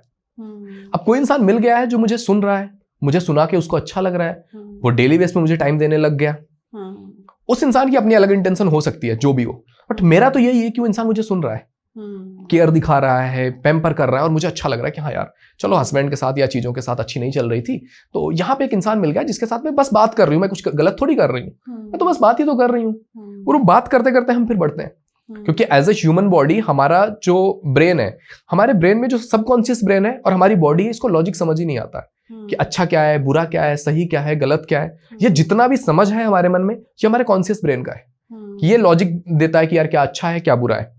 तो शुरू शुरू में तो ये आपको लॉजिक दे देता है कि हाँ बस हम बात ही तो कर रहे हैं, हम कुछ गलत थोड़ी कर रहे हैं, हम तो सोशल मीडिया पे बस बात कर लिया, थोड़ा अच्छा लग गया, मुझे भी तो खुश होने का अधिकार है अपनी जिंदगी में, तो मैं खुश होने के लिए ठीक है चलो मैंने बात कर लिया। थोड़े टाइम जब मैंने बात कर लिया, 1 हफ्ते 2 हफ्ते 1 महीने हो गए, फिर उस चीज ने एक रूटीन फॉर्म करना स्टार्ट कर दिया। किसी से बात कर रहे हैं, अच्छा लग रहा है, हमारी बॉडी में वैसे हार्मोन्स रिलीज हो रहे हैं, ऑक्सीटोसिन रिलीज हो रहा है, एंडोर्फिन रिलीज हो रहा है, हमें अच्छा लग रहा है, और वो चीजें हमसे उस इंसान से का अटैचमेंट क्रिएट कर देती है। फिर जब हमने 1 महीने तक कोई चीज कर ली, फिर वो हमारे कॉन्शियस ब्रेन से हटके हमारे सबकॉन्शियस ब्रेन पे चल गया, वो हमारा पैटर्न बन गया है, जिसको कुछ समझ नहीं आता है कि अच्छा कर रहे हैं, बुरा कर रहे हैं, सही है गलत है, फिर हम बस करने लगते हैं क्योंकि करके मजा आ रहा है, और उस पैटर्न में चले जाते हैं जहां पर हम एक स्टेप गए, फिर धीरे धीरे हमारा बढ़ता गया कि उस इंसान ने अपनी तरफ से कुछ बात रखी, हमको भी लगा कि हाँ ठीक है कोई बात नहीं, इतना तो कर सकते हैं, हम कुछ नहीं कर रहे। हम बहुत समझदारी के साथ शुरू में जब भी अफेयर करते हैं ना, बहुत समझदारी के साथ, हाँ दोनों की अपनी फैमिली है, हम लोग नहीं छोड़ेंगे, हमेशा जिंदगी भर ऐसे साथ रहेंगे, मतलब जितना टाइम हमारा कॉन्शियस ब्रेन काम कर रहा होता है हम ऐसे ही कर रहे होते हैं कि हमने सोच समझ के डिसीजन ले लिया, हम ऐसे करेंगे। बट आफ्टर दैट आपको उसकी आदत पड़ गई है, अब आपको वो इंसान चाहिए ही चाहिए। थोड़े टाइम के बाद जब एक इंसान आ रहा है, एक फीमेल ऐसे ही ट्रैप में जाती है और आफ्टर दैट वो रोती ही है, परेशानी होती है, क्योंकि थोड़े टाइम के बाद तो हटना ही है, क्योंकि अफेयर आप मैक्स टू मैक्स 6 से 7 साल चला सकते हो। 7 साल में तो इंसान की जो पूरी ह्यूमन बॉडी है वो इवॉल्व होती है, और जो अब मुझे आज अच्छा लग रहा है 7 साल बाद वो डिफरेंट होगा, मेरी पूरी परसेप्शन चेंज होती है विद इन 7 ईयर। इसीलिए कहते हैं कभी भी 7 साल से बड़े एज ग्रुप में शादी मत करना, मतलब बड़े या छोटे, 7 साल से ज्यादा एज ग्रुप नहीं होनी चाहिए। अच्छा, ओके। हाँ, तो ऐसे ही स्टार्ट हो जाता है। अब अफेयर जब बंद होगा, हटेगा, क्योंकि तुमने शायद शादी तुम्हारी अरेंज हो गई हो, शायद शादी तुम्हारी ऐसी हो गई हो जो तुम्हारा मन ना रहा हो, बट फिर भी तुम रिश्तों चीजों के हिसाब से निभा रहे हो। बट यहाँ पे जो तुमने स्टार्ट किया है, ये तुमने अपनी मर्जी से स्टार्ट किया है, यहाँ पे तुम्हें मजा आ रहा है, यहाँ पे तुम्हें लग रहा था कि तुम जी रहे हो, और जब यहां से कोई इंसान निकलता है तो फिर हमें तकलीफ हो जाती है कि यार ये इंसान कैसे चला गया। इवन दो कि हम बहुत बुरी तरह से इसमें हर्ट होते हैं, क्योंकि हमें उस इंसान ने इतने उम्मीदें दी होती है कि यार हम तो जिंदगी भर रहेंगे, ऐसे ही रहेंगे, ऐसे ही प्यार करेंगे, ऐसे ही इमोशंस करेंगे, बट आफ्टर टाइम वो इंसान हटेगा। तो फीमेल्स ऐसे किसी अफेयर में इन्वॉल्व हो जाती हैं। मेल्स का मोस्टली अफेयर में आने के रीजन सेक्सुअल रीजंस होते हैं मेल्स के, कि वो फिजिकल कनेक्शन बनाने के लिए वो किसी भी लेवल तक चले जाएंगे तुमको पैम्पर करने के लिए। तो हमें ये चीज समझना होता है कि मुझे किसी इंसान के साथ अगर मैं आ रही हूं तो मैं देखूं मैं क्यों आ रही हूं। तो मेल्स का यही है, मतलब फीमेल एंड मेल का ब्रेन सेट में ये डिफरेंस है। मेल केवल सेक्सुअल रिलेशन के लिए भी किसी के साथ चला जाएगा, एंड फीमेल्स के लिए ये कि वो पहले इमोशनली किसी के साथ इन्वॉल्व होंगी, किसी इंसान ने उनको इमोशनली पैम्पर कर दिया, अच्छा लगा, तो फिर उसके साथ वो उस चीज के एक्सप्रेशन में फिजिकल रिलेशन में भी चली जाएंगी। लेकिन मेल केवल फिजिकल रिलेशन के लिए भी किसी के साथ जा सकता है, उसके लिए उसको इमोशंस की भी जरूरत नहीं है। एंड इसीलिए बहुत सारे प्रोस्टिट्यूशन जो सेंटर्स हम देख रहे हैं मेल जा रहे हैं मोस्टली, क्योंकि उनके लिए उसके इमोशंस में होने की उन्हें जरूरत नहीं है, वो गए, उनका सेक्सुअल रिलेशन हुआ, वो वापस आ सकते हैं। बट फीमेल्स के लिए वो इमोशनली इन्वॉल्वमेंट ज्यादा हो जाती है। तो हमें देखना होता है कि एक इंसान के साथ जिसके साथ मैं कनेक्ट हो रही हूँ उसका क्या है, वो क्यों आया है मेरे पास, मुझे ये समझना पड़ेगा। And most of the cases में यही होता है, लोग अपने पार्टनर के बारे में गलत बता के ही आ जाते हैं, मेरी पार्टनर के साथ मेरा नहीं बन रहा है, उसके साथ सब बुरा चल रहा है, तुम्हारे साथ अच्छा लग रहा है, तुम ये हो, तुम वो हो, तुम ऐसी हो। एंड फीमेल्स का भी ऐसा ही होता है, मोस्ट ऑफ द केसेस में सब बढ़िया चल रहा होता है उनकी फैमिली में, but because of that attachment वो बातचीत करते करते कब इन्वॉल्व हो जाती है उन्हें पता भी नहीं चलता है। आफ्टर दैट उन्हें दिखता है कि सब अच्छा चल रहा है। अभी मैं 2-4 दिन पहले ही एक केस ले रहा था, उनका भी यही सीन है कि अभी वो पिछले 4-5 सालों से किसी के साथ रिलेशनशिप में, सी इज 40 नाउ, एंड अभी पिछले 5 दिनों से सामने वाला इंसान बात नहीं कर रहा है। वो उसके 2 डाइवोर्स ऑलरेडी हो चुके हैं, ये उसका तीसरा वाला, अभी शादी हो गई है उसकी। 4 साल से वो इनके साथ रिलेशनशिप में था, सब बढ़िया चल रहा था, सब अच्छा, मतलब वो इंसान बढ़िया इन द सेंस कि वो इंसान वैल्यू नहीं कर रहा था, उसको जब मन होता था तब आता था, जितनी बात करनी है कर लिया, उसके बाद अपने काम अपनी चीजों पे, फिर जब उसको मन हुआ तभी आया, मतलब अपने ही हिसाब से वो इंसान सब कर रहा था। एंड ये 4 सालों से चेंज कर रही है, क्योंकि ये चीज होती है फीमेल्स में, वो टेंडेंसी कि जो इंसान वैल्यू नहीं दे रहा ना उसके पीछे भागना, वो बेसिक ब्रेन सेट ही है कि हम उसके पीछे चेंज करते हैं। तो वो ऐसे में लगी हुई थी। अभी 30 मार्च को उसकी शादी हो गई है, शादी हो गई है उस इंसान की, तो वो इंसान थोड़ा सा डेफिनेटली बिजी होगा, चीजें होंगी, अब लाइफ थोड़ा छुपाना है, मैनेज करनी है। एंड ये उनसे मिलने गई थी, वो उसने मेन टाइम पे बोल दिया कि मैं नहीं मिल सकता हूँ, एंड उसके बाद उसने कॉल रिसीव नहीं किया, कॉल कट किया। इन्होंने मल्टीपल्स कॉल्स किए, 200 कॉल्स कर दिए एंड उसने उनको हर जगह से ब्लॉक कर दिया। पिछले 5 दिनों में पहले, मतलब जब उनका 5 दिन हुआ तो उन्होंने कॉल बुक किया था, मेरी बात हुई, उन्होंने कहा पिछले 5 दिनों में मैं 7 किलो मेरा वजन कम हो गया है। इतना ज़्यादा। एंड वो चीज़ें ऐसी है कि अब वो इंसान मेरे से बात करेगा कि नहीं करेगा, उनको बस ये कि एक बार वो इंसान मेरे से बात कर ले, मेरे को बोल दे कि मतलब वो क्या चाहता है क्या नहीं चाहता है। और उस इंसान ने अभी ब्लॉक कर दिया क्योंकि वो इरिटेट हो गया कि 200 कॉल कर रही है, अभी मैं फैमिली के सामने रहूं, वहां पर कॉल आ जाए, क्या होगा। तो उस इंसान को भी मैनेज करनी है और वो हमेशा से अपने हिसाब से ही करता आया है, तो यहाँ भी उसने अपने हिसाब से कर दिया ब्लॉक। अब वो उस चीज को लेकर के बहुत ज्यादा परेशान है कि मतलब उसका कॉल आएगा कि नहीं आएगा। अभी आज भी मेरी टीम ने मुझे बताया था कि हाँ उनका मैसेज आया हुआ है, आज भी बुक करने के लिए कॉल। तो वही चीज है कि वो इंसान बहुत ज्यादा इन्वॉल्व है। वो कह रही है कि मैं वो इंसान कुछ भी बोलता था कि मुझे मे बी iPhone 16 Pro लेना है, उसने बस बताया कि मुझे लेना है, इन्होंने दिलवा दिया। उसने बस बोल दिया कि मुझे ये गाड़ी लेनी है, इन्होंने दिलवा दिया। मतलब वो भी बिजनेस वुमेन है, काफी अच्छा कर रही है अपनी लाइफ में, बट वो उन्होंने करवा दिया। वो कह रही है मतलब उसके मुंह से कुछ चीजें निकली और मैंने वो पूरी कर दी, इवन दो वो इंसान बहुत पैसे वाला है, उसको किसी चीज की जरूरत नहीं है, बट ये करती गई अपनी तरफ से।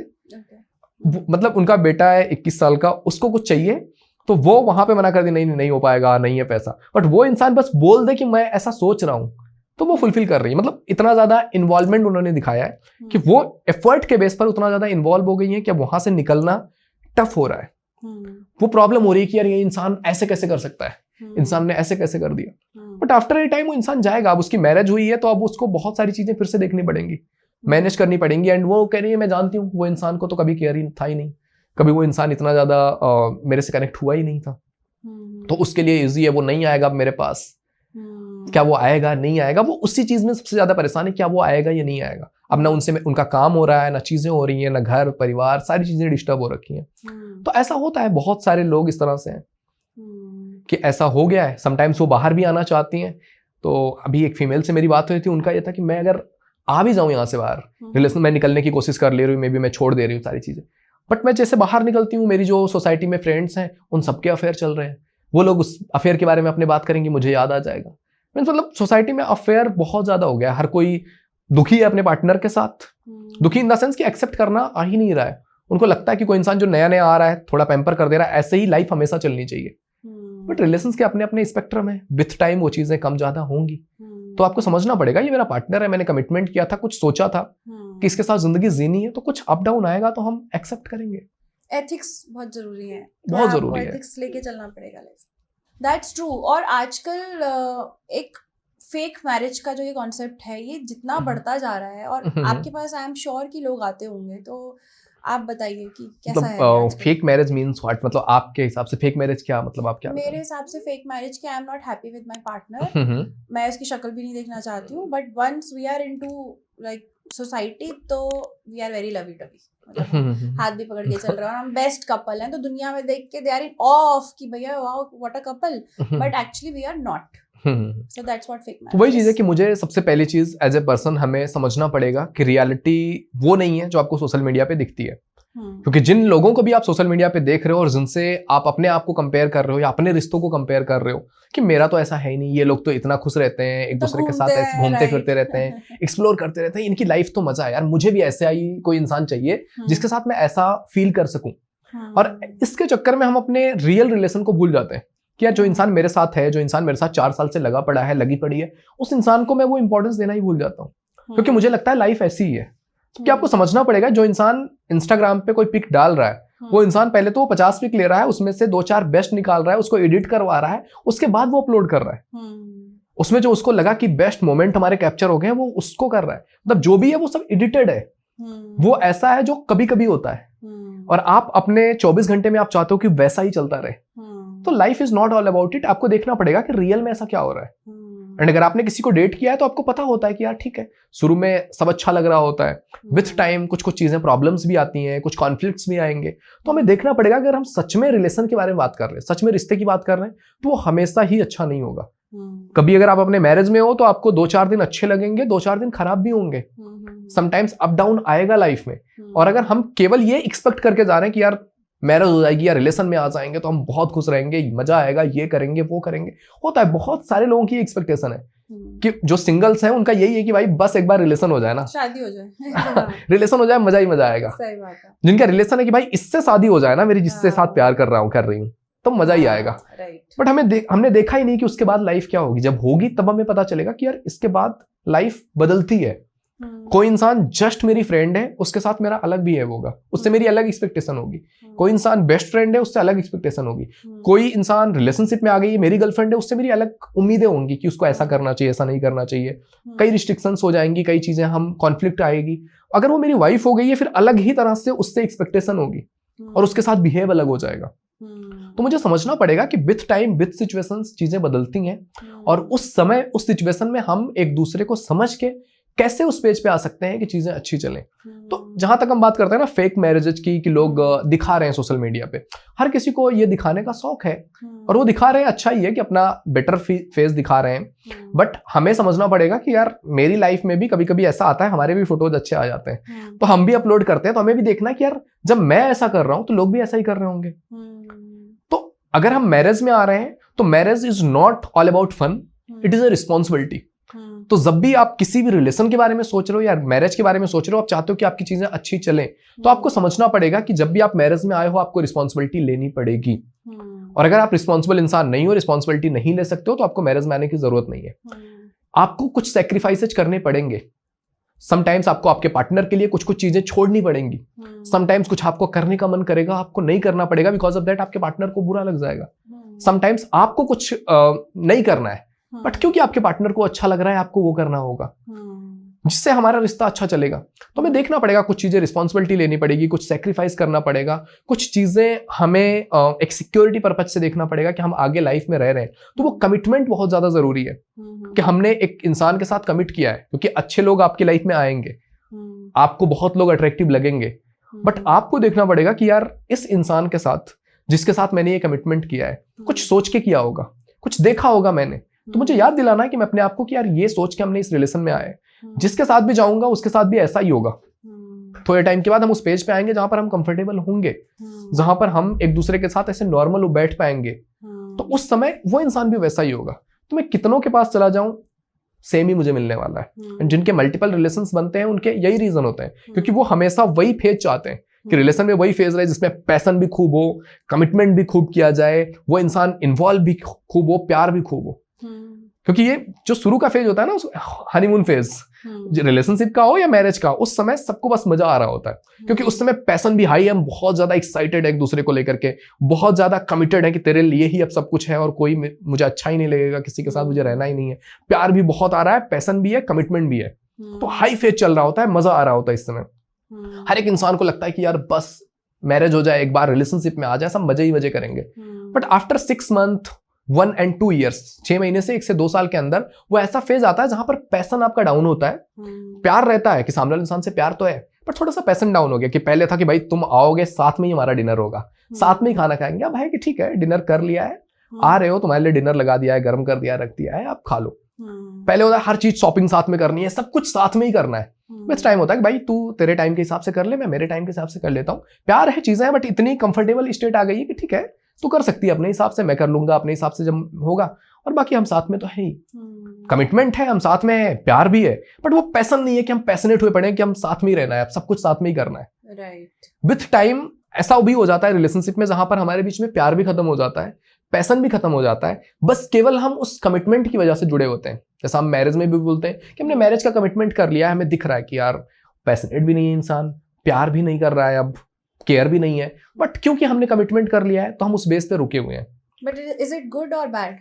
इट इज दैट फेज जहां से हमको अपने आप को इवॉल्व करना है, क्योंकि हमारा जो सेकेंड फेज है जहां पर पैशन डाउन हो रहा है बट प्यार, केयर, रिस्पेक्ट चीजें हैं और कमिटमेंट है, तो वो एक आइडियल फेज है जो एक रिलेशन को लॉन्ग टर्म लेके जाएगा। अगर हम केवल वो पैशन, कमिटमेंट, प्यार एकदम हाई वाला सोच रहे हैं तो वो आपको कहीं नहीं मिलने वाला है। थोड़े टाइम के बाद आपको आना पड़ेगा कि हम उतने ज्यादा पैशनेट नहीं है कि हम डेली बेस पे जाएंगे, डेली बेस पे हमारी फिजिकल इंटीमेसी होगी, हम इतना करेंगे, हम ये करेंगे, बहुत ज्यादा फैंटेसीज होती है लोगों की। विद टाइम समझ में आ जाता है कि भाई कितना ही कर लोगे तुम, तो आफ्टर ए टाइम तुम रुकते हो। बट अगर तुम्हारे बीच में प्यार है, केयर है, रिस्पेक्ट है एक दूसरे की, और कमिटेड हो कि एक दूसरे के साथ है, अच्छे से रह रहे हैं, तो वो एक आइडियल फेज है जो एक लाइफ टाइम आपकी मेंटेन की जा सकती है। उसमें अगर कहीं डाउन हो रहा है कि प्यार में कमी आ रही है, केयर में, रिस्पेक्ट में, उसमें कुछ चीजें कॉम्प्रोमाइज अगर हो रही है, तो वहां पर हमें बात करने की और उसको ठीक करने की जरूरत है। क्योंकि उस सेकंड फेज से अगर हम नीचे गए जहां पर प्यार, केयर, रिस्पेक्ट खत्म हो गई, तो फिर कमिटमेंट फिर बोझ हो जाएगा, फिर आप केवल झेल रहे हो उसमें। क्योंकि अगर आप झेल रहे हो या कुछ भी चीजें बुरी भी चल रही है आपकी लाइफ में, बट आपका पार्टनर आपके लिए सपोर्टिव है, तो आप उन चीजों को झेल भी लोगे, सारी रिस्पॉन्सिबिलिटी ले भी लोगे। बट अगर पार्टनर ही सपोर्टिव नहीं है, कोई समझता ही नहीं है, कोई सुनता ही नहीं है, तो फिर तो हम फ्रस्ट्रेटेड हो जाएंगे। और ऐसी जगह से फिर या तो उस चीज को ठीक करना है या तो वहां से निकलना है।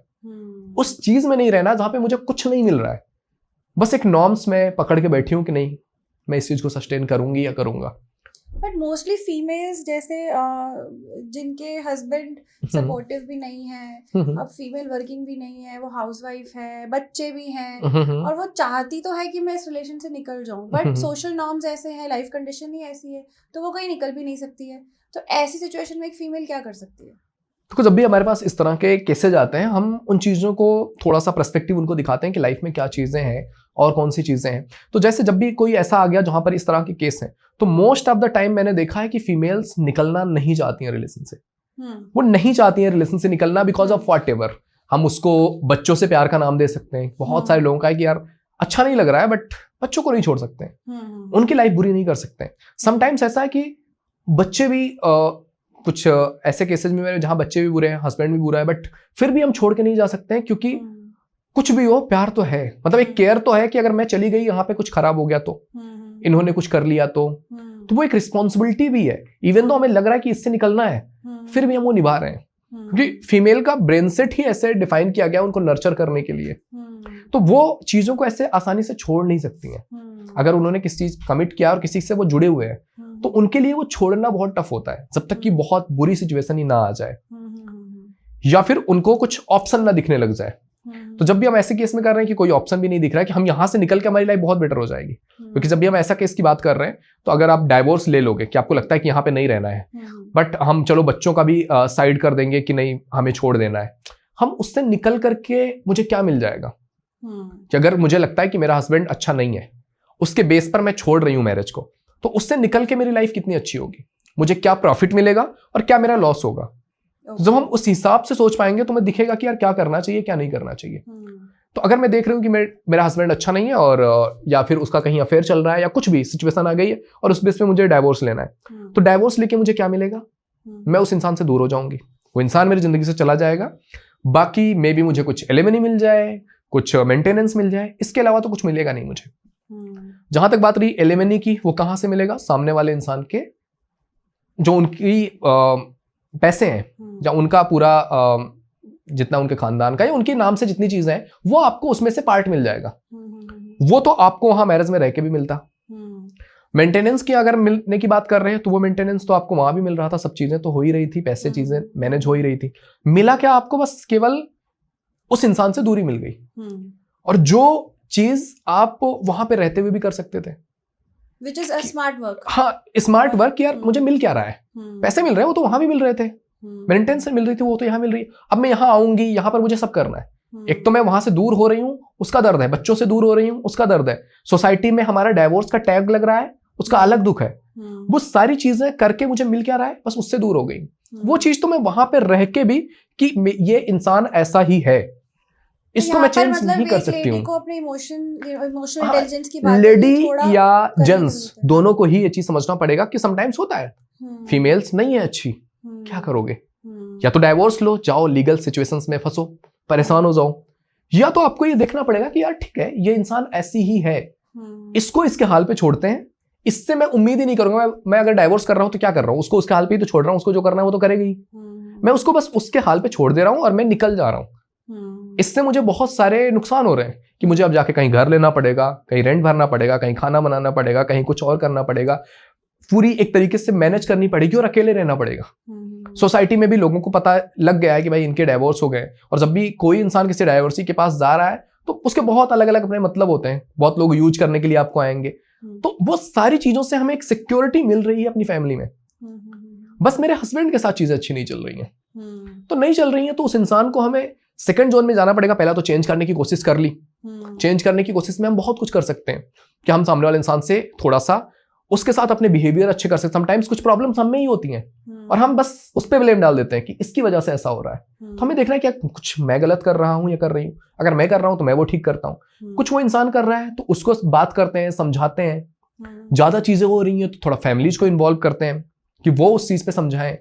अगर उससे भी नई बात बन रही है तो हम थोड़ा सा सामने इंसान को वो फियर फैक्टर भी क्रिएट कर सकते हैं कि भाई डाइवोर्स दे देंगे या मैं छोड़ के चली जाऊंगी अगर तुमने ये चीज ऐसे ही कंटिन्यू रखा। तो एक फियर फैक्टर भी एक बड़ा फियर फैक्टर है एक मेल के लिए कि डाइवोर्स होगा, क्योंकि उसको पता है कितनी सारी प्रॉब्लम्स झेलनी पड़ेंगी अगर ये लीगल सिचुएशंस में गई तो हम वो भी कर सकते हैं। अगर हमने सब कुछ करके देख लिया, वो इंसान कह रहा है तुझे जो करना है कर ले, मैं तो ऐसे ही रहूंगा, तुझे जाना है तो चली जा, तुझे जो करना है कर ले।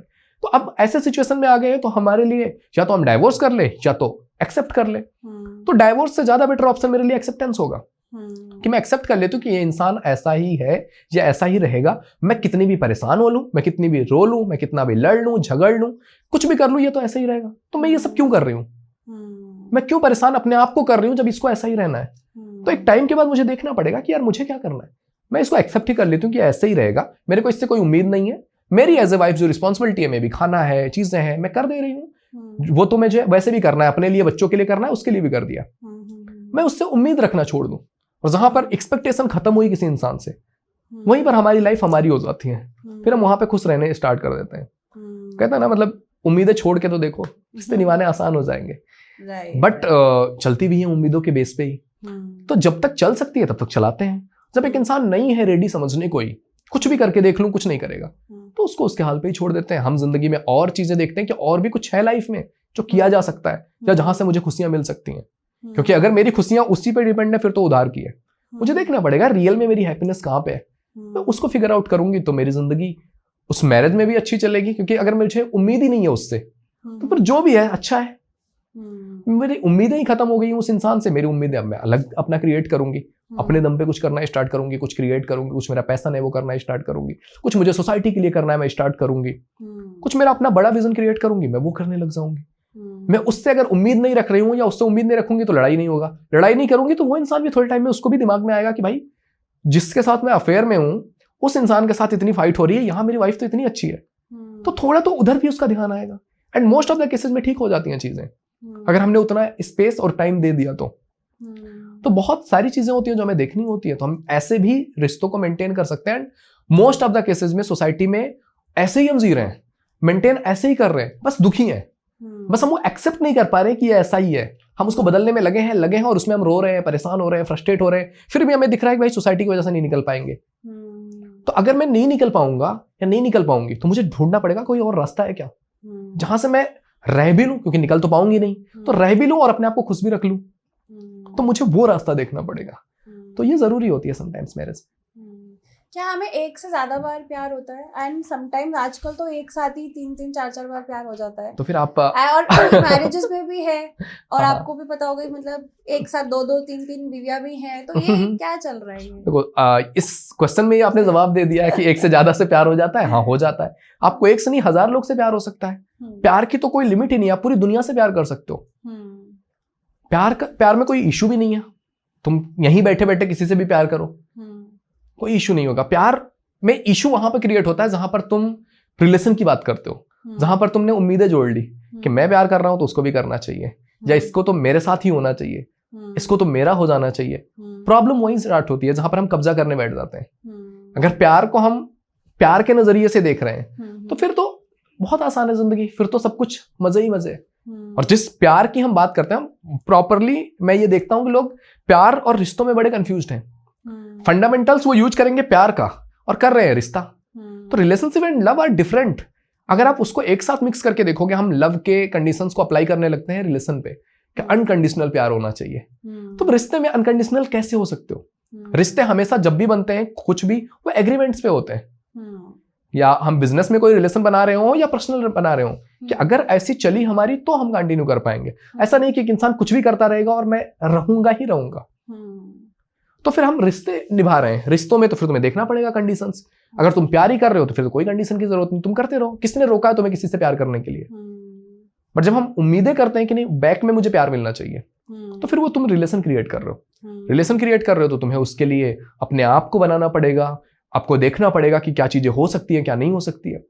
अगर आप देख के चलोगे तो चीजें अच्छी होंगी, नहीं देखोगे, केवल प्यार के पेस पे भागोगे, तो आपको एक टाइम पे जाके दुख मिलेगा कि मैंने इतना किया इतना किया इतना किया। मोस्टली लोगों का यही होता है कि मैंने इतना किया उसके लिए, बट उसको समझ नहीं आ रहा है, मैं रो रही हूं, मैं मर रही हूं, परेशान हो रही हूं, उसको फर्क नहीं पड़ रहा है।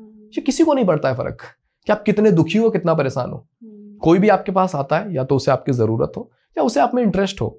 जब ये चीज हो जाता है, फिर अगर आप रो रहे हो, आपको लगता है कि मेरे इमोशंस की कदर नहीं है, उस इंसान के लिए वो चीज बर्डन हो गया है। सो डू यू थिंक कि अनकंडीशनल लव एक मतलब फुलिशनेस है?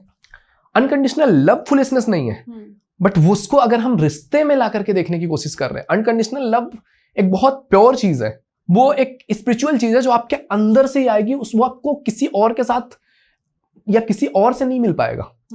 जब आप अनकंडीशनली, वो आपके अंदर ही क्रिएट हो गया कि आपके अंदर से ही प्यार आ रहा है, कि आप खुद के साथ ही खुश हो और आपको वो चीज बांटने के लिए कोई इंसान चाहिए।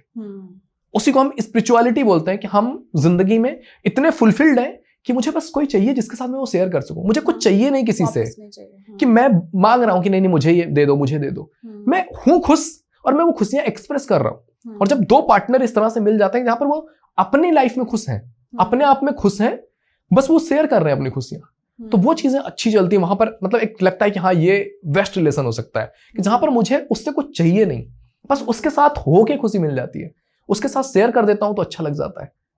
तो जहां पर हम दोनों खुश हैं, जिंदगी खुश आसान होगी। जहां पर हम दोनों को चाहिए ही चाहिए, कि मोस्ट ऑफ द केसेस में यही होता है कि यार कोई इंसान मुझे मिल जाए जो मुझे इमोशनली सपोर्ट कर दे, जो मेरे लिए ये कर दे, मेरे लिए वो कर दे, मतलब हम जा ही रहे हैं इसी बेस पे, कोई और मेरे लिए सब कुछ कर रहा होगा तो मैं खुश होऊंगी।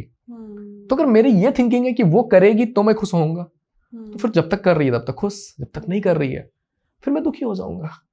डू यू थिंक कि इंटीमेसी के बिना कोई रिलेशन सरवाइव कर सकता है? अगर हम कर सकता है तो कितना कर सकता है? अगर हम बात कर रहे हैं मैरिज की या रोमांटिक रिलेशन की, तो वो तो सरवाइव नहीं कर सकता है। बाकी रिलेशन तो बहुत तरह के होते हैं, आपकी दोस्ती हो सकती है किसी इंसान से, आपके माँ बाप से रिश्ते हो सकते हैं, भाई बहन से रिश्ते हो सकते हैं। बट अगर हम रोमांटिक रिलेशन की बात कर रहे हैं, जिसमें मैरिज या रिलेशनशिप की अगर हम बात कर रहे हैं, तो वहां पर अगर हम कह रहे हैं कि फिजिकल इंटीमेसी के बिना हमारा रिलेशन चल जाएगा, तो आप लॉन्ग टर्म सस्टेन नहीं कर पाओगे, क्योंकि that is a basic need. और अगर वो चीजें फुलफिल नहीं हो रही हैं, तो एक बड़ा रीजन होता है किसी इंसान के बैक ऑफ करने का। तो ये जरूरी चीज है कि आपको प्रायोरिटाइज करना पड़ेगा अपनी सेक्सुअल लाइफ को भी। आफ्टर मैरिज ये बहुत लोगों की होती है कि शादी के शुरुआती फेज में हमारी सेक्सुअल लाइफ बहुत अच्छी चल रही है, आफ्टर ए टाइम वो एकदम से ही साइड में कर दी गई है। क्योंकि ये चीज होती है, मेल्स में ये टेंडेंसी बहुत ज्यादा होती है कि वो एक्साइटेड बहुत होते हैं शुरू में, और आफ्टर दैट फिर उनकी वो एक्साइटमेंट ही खत्म हो जाती है। मेल्स में हम ये चीज बहुत ज्यादा देखते हैं कि वो शुरू में उनको लगता है कि यार ऐसे ही होगा हमारा, सब मजे ही मजे होंगे, और आफ्टर दैट उनको वही चीज नहीं होती है, नहीं करनी होती है। आपका एक्सपीरियंस, जो आपके पास इतने सारे क्लाइंट्स आते हैं, कपल्स आते हैं, आई एम श्योर, तो एक ऐसा कोई एग्जांपल आप हमें बताओ जो बिल्कुल ही अनोखा हो और आपको लग रहा हो कि यार इसमें तो मैं भी क्या करूं। कभी ऐसा हुआ है आपके साथ? तो बहुत सारे केसेज हो जाते हैं ऐसे, और मोस्टली जैसे मैरिज के बारे में मैंने कहा कि यार अभी मेरी एक फीमेल से बात हो रही थी, वो काफ़ी हाईली एजुकेटेड है, सब कुछ ठीक है, बट उनका हस्बैंड वो ड्रिंक ज़्यादा करते थे, एंड विथ टाइम वो करते ही गए, और उनका जो अभी बेटा है वो भी ड्रिंक करता है और ड्रग्स वगैरह में इन्वॉल्व है। और वो वो एक क्रिश्चियन लेडी थी, तो उनका ऐसा है कि उनका वो काफ़ी रिलीजियस हैं, काफ़ी धार्मिक हैं, और मतलब बहुत ज़्यादा रिलीजियस वर्क में उनका नाम है, लोग उनको जानते हैं, और उनकी फैमिली में इस तरह की चीज़ें होती रहती कि वो ड्रिंक कर लिया और ड्रिंक करके किसी के साथ कुछ भी कर दिया, कुछ भी गलत कर दिया, कहीं पड़े हैं, कहीं काम पे गए हैं पैसे लेकर के, और वहाँ पे ड्रिंक कर लिया, सारा पैसा चला गया, या कुछ भी डील हो गई। बच्चे के साथ ऐसा ही है कि बच्चा भी ऐसे ही अब करने लग गया है, और अब बच्चे और बाप का हो गया कि भाई दोनों अब वैसे ही हैं, दोनों अपने आप में रहते हैं कि तू पागल है, तू बेकार है, और हम ही अच्छे हैं। और वो बहुत कोशिश कर रही है, बहुत एफर्ट लगा रही है कि कुछ किसी तरह से इसको ठीक कर दिया जाए, फैमिली सब इन्वॉल्व है कि ठीक किया जाए। बट इस चीज से उसका नाम भी खराब हो रहा है एक तरीके से, कि तुम लोगों को समझाती हो या बताती हो, और तुम्हारी खुद की फैमिली में ये हो रखा है, तुम उन्हें नहीं समझा पा रही हो। तो एक तरीके से वो कह रही मैं अपने घर में अपने आप को कहीं ना कहीं मैं कैद करने की कोशिश कर रही हूँ, एंड इन लोगों को ठीक करने के लिए या मैं किसी साइकेट्रिस्ट के पास लेके जा रही हूँ कि यहाँ पे चीज़ें ठीक हो जाए, जहाँ पर एडिक्शन छुड़वाने के लिए वहाँ पे भी भेजा है। बट ये जाने को रेडी नहीं होते हैं, कभी ये जाएंगे ही नहीं, कभी ये जाएंगे भी तो वहाँ पर बहुत सारी चीज़ें करेंगे कि नहीं होना है, वो वहाँ पे जाने को ही रेडी नहीं। अभी वो परेशान थी कि वो जा ही नहीं रहे, उनको जाना था, वो सो ही गए दोनों बाप बेटे की, उठेंगे ही नहीं हम लोग जबरदस्ती लेने। तो वो अभी ऐसा है कि अब सभी जो उनके रिलेटिव्स हैं उनको ये समझा रहे हैं कि उन लोगों को छोड़ो उनकी हालत पे, तुम निकल आओ वहां से। अब वो वहां से निकल भी नहीं सकते क्योंकि सामने वाला इंसान ऐसा टॉक्सिक नहीं है कि वो इंसान बस अपने में पड़ा हुआ। वो इंसान आएगा, बैठेगा पास में, और वहां पर वो फिर ऐसी ऐसी बातें बोलेगा, ऐसी बातें करेगा, और उसकी लाइफ में मतलब हाथ पकड़ के बैठो, मेरे साथ रहो, मतलब वो चीज भी शो करना है, छोड़ना भी नहीं है, वो इंसान जाने भी नहीं है। वो कह रही मैं अगर सीढ़ी से नीचे भी उतर के मैं जा रही हूँ छोड़ के, वो मरने के लिए तैयार हो जाता है कि मैं जान दे दूंगा, सबको कॉल कर दिया कि मैं जा रहा हूँ मरने के लिए, ये मुझे छोड़ के जा रही है। तो वो जा भी नहीं सकती है। और वहां रहने में भी ऐसा भी नहीं कि वो इंसान अपना पड़ा है अपनी लाइफ में, मैं अपनी लाइफ में अलग हूं। वो आके बैठेगा भी पास में, वो अगर नॉर्मली बैठ के टीवी भी देख रही है तो वहां भी आके बैठेगा और कहेगा टीवी बंद करो, मेरे से मेरी सुनो, बात करो, ये करो, मेरे साथ ही रहो, पकड़ के बैठो, मेरे साथ ऐसे करो, मतलब वो वैसे भी करेगा और फिर छोड़ भी नहीं सकते। तो ऐसे सिनेरियो में कि अब इस चीज में मुझे क्या करना होगा। अब मैं छोड़ भी नहीं सकती हूँ और रह भी नहीं सकती हूँ, वहां पे प्रॉब्लम ही हो रही है। अब इस टॉक्सिसिटी में हमारे पास बस एक ही ऑप्शन है कि हम इसको एक्सेप्ट करें कि ये ऐसे ही है, और मुझे उस चीज में अपने लिए थोड़ा सा कुछ अलग टाइम ढूंढना पड़ेगा कि मैं अपने आप को थोड़ा सा मेंटेन कर सकूं, थोड़ा सा स्पिरिचुअलिटी, थोड़ी सी प्रैक्टिस मुझे करनी पड़ेगी इंडिविजुअल अपनी लिए, और बाकी मैं उसको एक्सेप्ट ही कर सकती हूँ कि जब तक वो लोग हैं उनको ऐसे ही झेलना पड़ेगा। बाकी अगर कहीं रिहैब सेंटर में जाना है या कुछ चीजें करनी है तो उसके लिए अगर वो नहीं जा रहे हैं तो थोड़ा फोर्सफुली आपको करना पड़ेगा। तो आप बस कोशिश कर सकते हो उन्हें ठीक करने की, और बाकी आप उनको एक्सेप्ट ही कर सकते हो। तो ऐसे केस में हम कुछ बता नहीं सकते हो कि क्या करना है। एंड कुछ तो ऐसे केसेज आ जाता है जहां पर आप परेशान हो जाते हो कि ये ऐसे कैसे कर लिया। अभी मेरे पास 3 दिन पहले एक ऐसा केस था जहां पर एक लड़की है जिसकी एज है 22 अभी राइट नाउ, एंड उसकी शादी हुई है एक पर्सन से जिसकी एज है राइट नाउ 39। 2 साल पहले उनकी शादी हुई है, एंड 8 महीने का उससे पहले का रिलेशन था शादी से पहले। वो इंसान आता है, रिलेशन बनते हैं, उसके बाद 8 महीने बाद इनकी शादी हो जाती है। तो मेरा यही क्वेश्चन था कि तुम 2 साल पहले 20 की थी, वो 37 का था, तुम्हें प्यार कैसे हुआ, मतलब तुमने क्या ऐसा देखा या कुछ चीजें। तो उसने कहा कुछ नहीं, बस ऐसे ही सामने वाला इंसान आया, मेरे साथ रहा, मेरे से वादे किए, चीजें की, और मेरा प्यार हो गया। मैंने कहा मतलब कुछ तो सोचा होगा, आई एम 20, वो 37, 17 ईयर्स गैप, कुछ तो चीजें हुई। उसके बाद उन्होंने कहा कि नहीं ठीक है, उसके बाद शादी भी हुई, कोर्ट मैरिज शादी हुई, और शादी के टाइम पे भी वो इंसान बोला था कि मैं इसे घर नहीं ले जाऊंगा अपने, अच्छा, यहीं पे रहेगी अपनी माँ के पास ही। ओके। तो वो वहीं पे उसकी मदर के पास, वो लड़की भी और वो इंसान भी 2 साल से रह रहा है। और जैसे ही शादी हुई, शादी होने के बाद ये हुआ कि मारपीट चीजें चल रही थी। अच्छा। और आफ्टर थोड़े ही टाइम पे उसको पता चलता है कि हाँ उसकी ऑलरेडी शादी हो रखी है किसी के साथ, लड़के की उसकी ऑलरेडी शादी हो रखी है। और बट ये इसके साथ ही यहाँ पे रह रहा था, लड़ाई झगड़े चीजें हो रही हैं, टॉक्सिसिटी पूरी भरी पड़ी है कि कुछ मैच ही नहीं हो रहा है। बस जब तक प्यार शादी नहीं हुई थी तब तक चीजें थोड़ी अच्छी चल रही थी।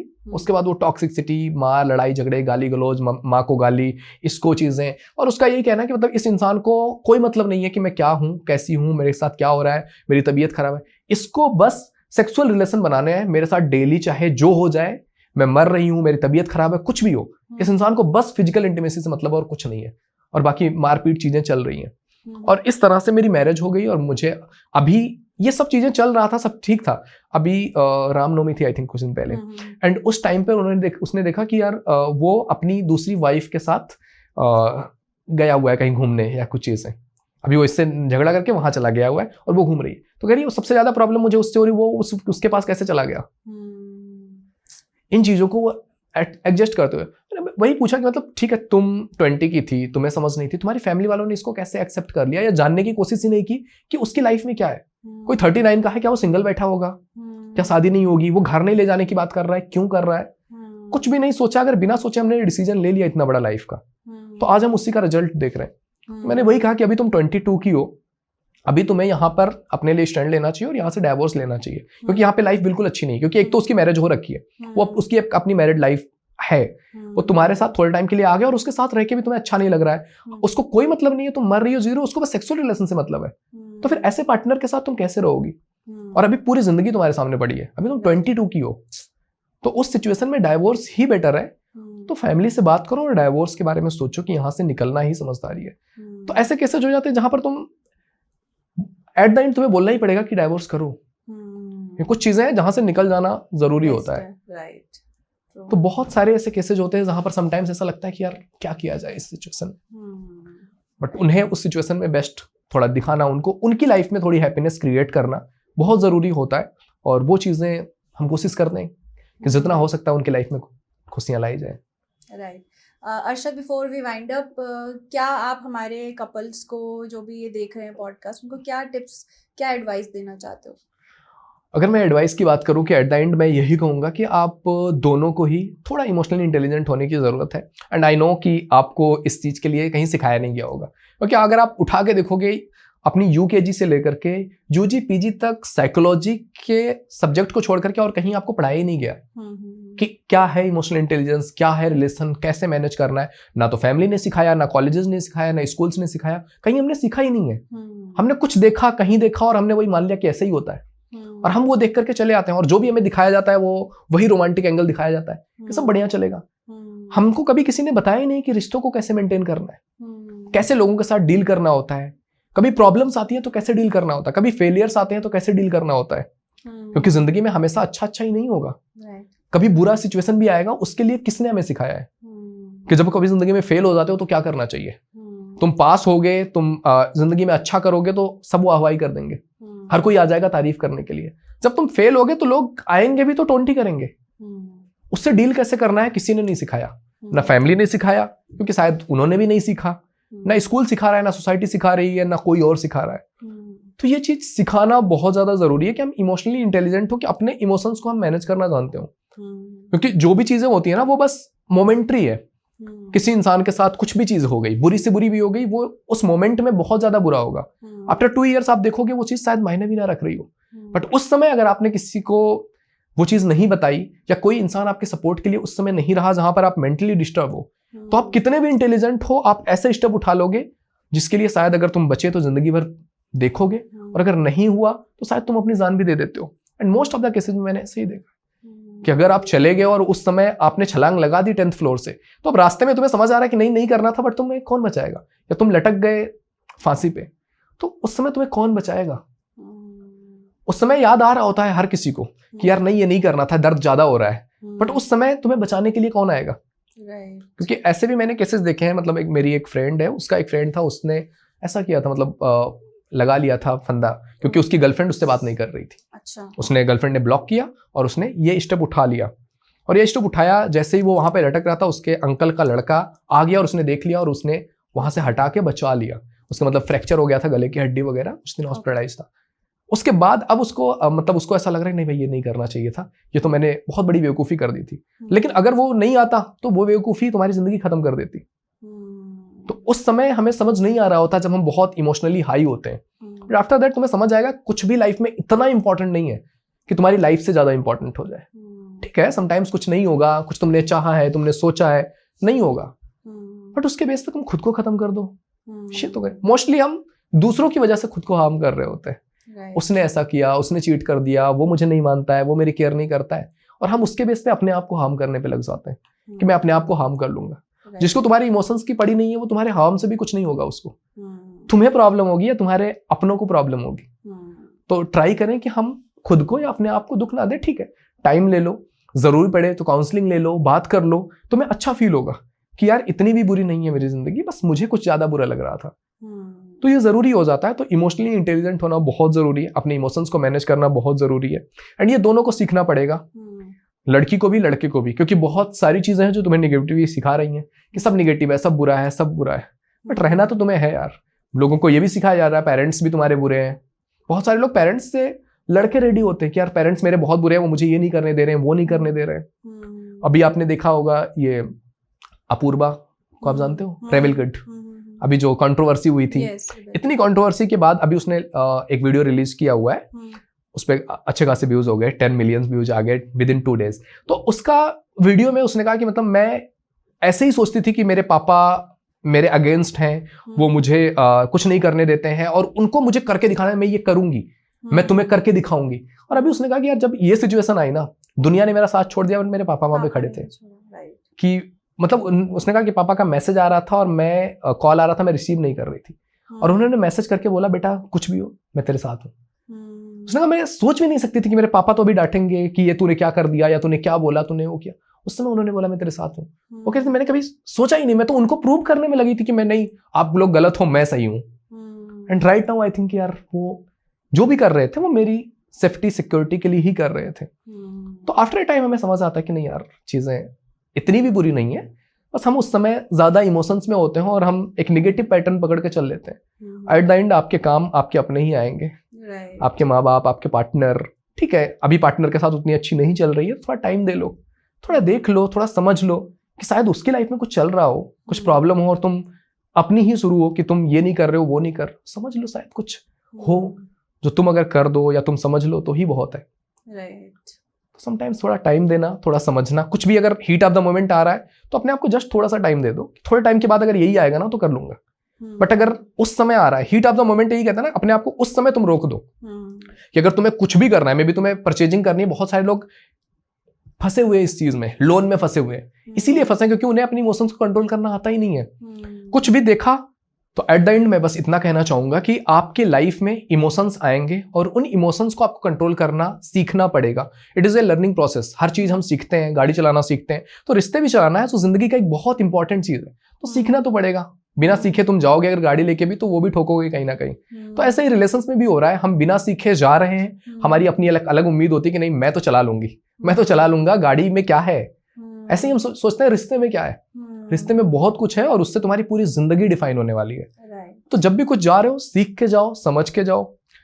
आज के टाइम पीरियड पे तो तुम्हारे पास ऑप्शंस भी है सीखने के लिए, शायद तुम्हारे पेरेंट्स के टाइम पीरियड पे नहीं था, बट आज के टाइम पीरियड में तुम्हारे पास ऑप्शन है। तुम सीख के जाओगे तो अच्छा करोगे अपने रिश्तों में और अच्छी पेरेंटिंग भी करोगे, बच्चे अच्छे होंगे लाइफ में, आगे तुम्हारे बच्चे भी अच्छे पेरेंटिंग पाएंगे तो वो भी बोलेंगे हमारे माँ बाप अच्छे हैं। तो सीखना जरूरी है। अगर आप नहीं सीखोगे तो आप भी वही करते रहोगे जो आपके माँ बाप ने आपके साथ किया था। आप भी बिना सीखे जाओगे तो आप भी और लोगों की लाइफ खराब करोगे। तो बेटर ये है थोड़ा सा लर्निंग ले लो, थोड़ा इमोशनली इंटेलिजेंट होना सीख लो, इमोशंस को मैनेज करना सीख लो, क्योंकि इमोशंस बस इतना सा है। इमोशन का पूरा बेस जब मैं देखता हूं तो मुझे बस इतना सा लगता है कि आपको जैसी इंफॉर्मेशन मिल रही है, किसी और से मिल रही है, आप अपने आप को बोल रहे हो कि मेरी लाइफ खराब है, खराब है, खराब है, तो खराब है। हमारी बॉडी और सबकॉन्शियस को कुछ लॉजिक समझ नहीं आता है कि अच्छा है बुरा है, उसको जो बोलोगे वो मान लेंगे। अगर बोलो खराब है, खराब है, खराब है, तो वो भी बोले हाँ भाई खराब है, तू खत्म कर ले। और बोलोगे कि ठीक है लाइफ में बहुत कुछ अच्छा है, आगे कुछ और अच्छा कर लेंगे, भगवान ने हाथ पैर सब चीजें सलामत रखी है तो हम आगे जिंदगी में भी कर लेंगे। लोगों को मिलते हैं और भी आगे चल करके, मे बी अगर ये बेस्ट ही था, अगर ये इंसान मेरे लिए बेस्ट ही था तो ये जाता क्यों। अगर ये जा रहा है या यहाँ से प्रॉब्लम इतनी हो रही है तो बेस्ट कैसे है। तो बेस्ट अभी आना है, खुद को मौका दो दोबारा से जिंदगी में जीने का, दोबारा से प्यार करने का, सब चीजें अच्छी होती है यार, खुद को थोड़ा सा मौका दो। Thank you so much Arshad, और बहुत कुछ सीखा हमने आज के पॉडकास्ट में। एंड आई एम श्योर कि हमारे जितने व्यूअर्स देख रहे हैं, आप इमोशनल इंटेलिजेंस जाकर देखिए और सीखिए, अर्शद से ही कोर्स लेकर आ रहे हैं। So I am sure that would be really helpful.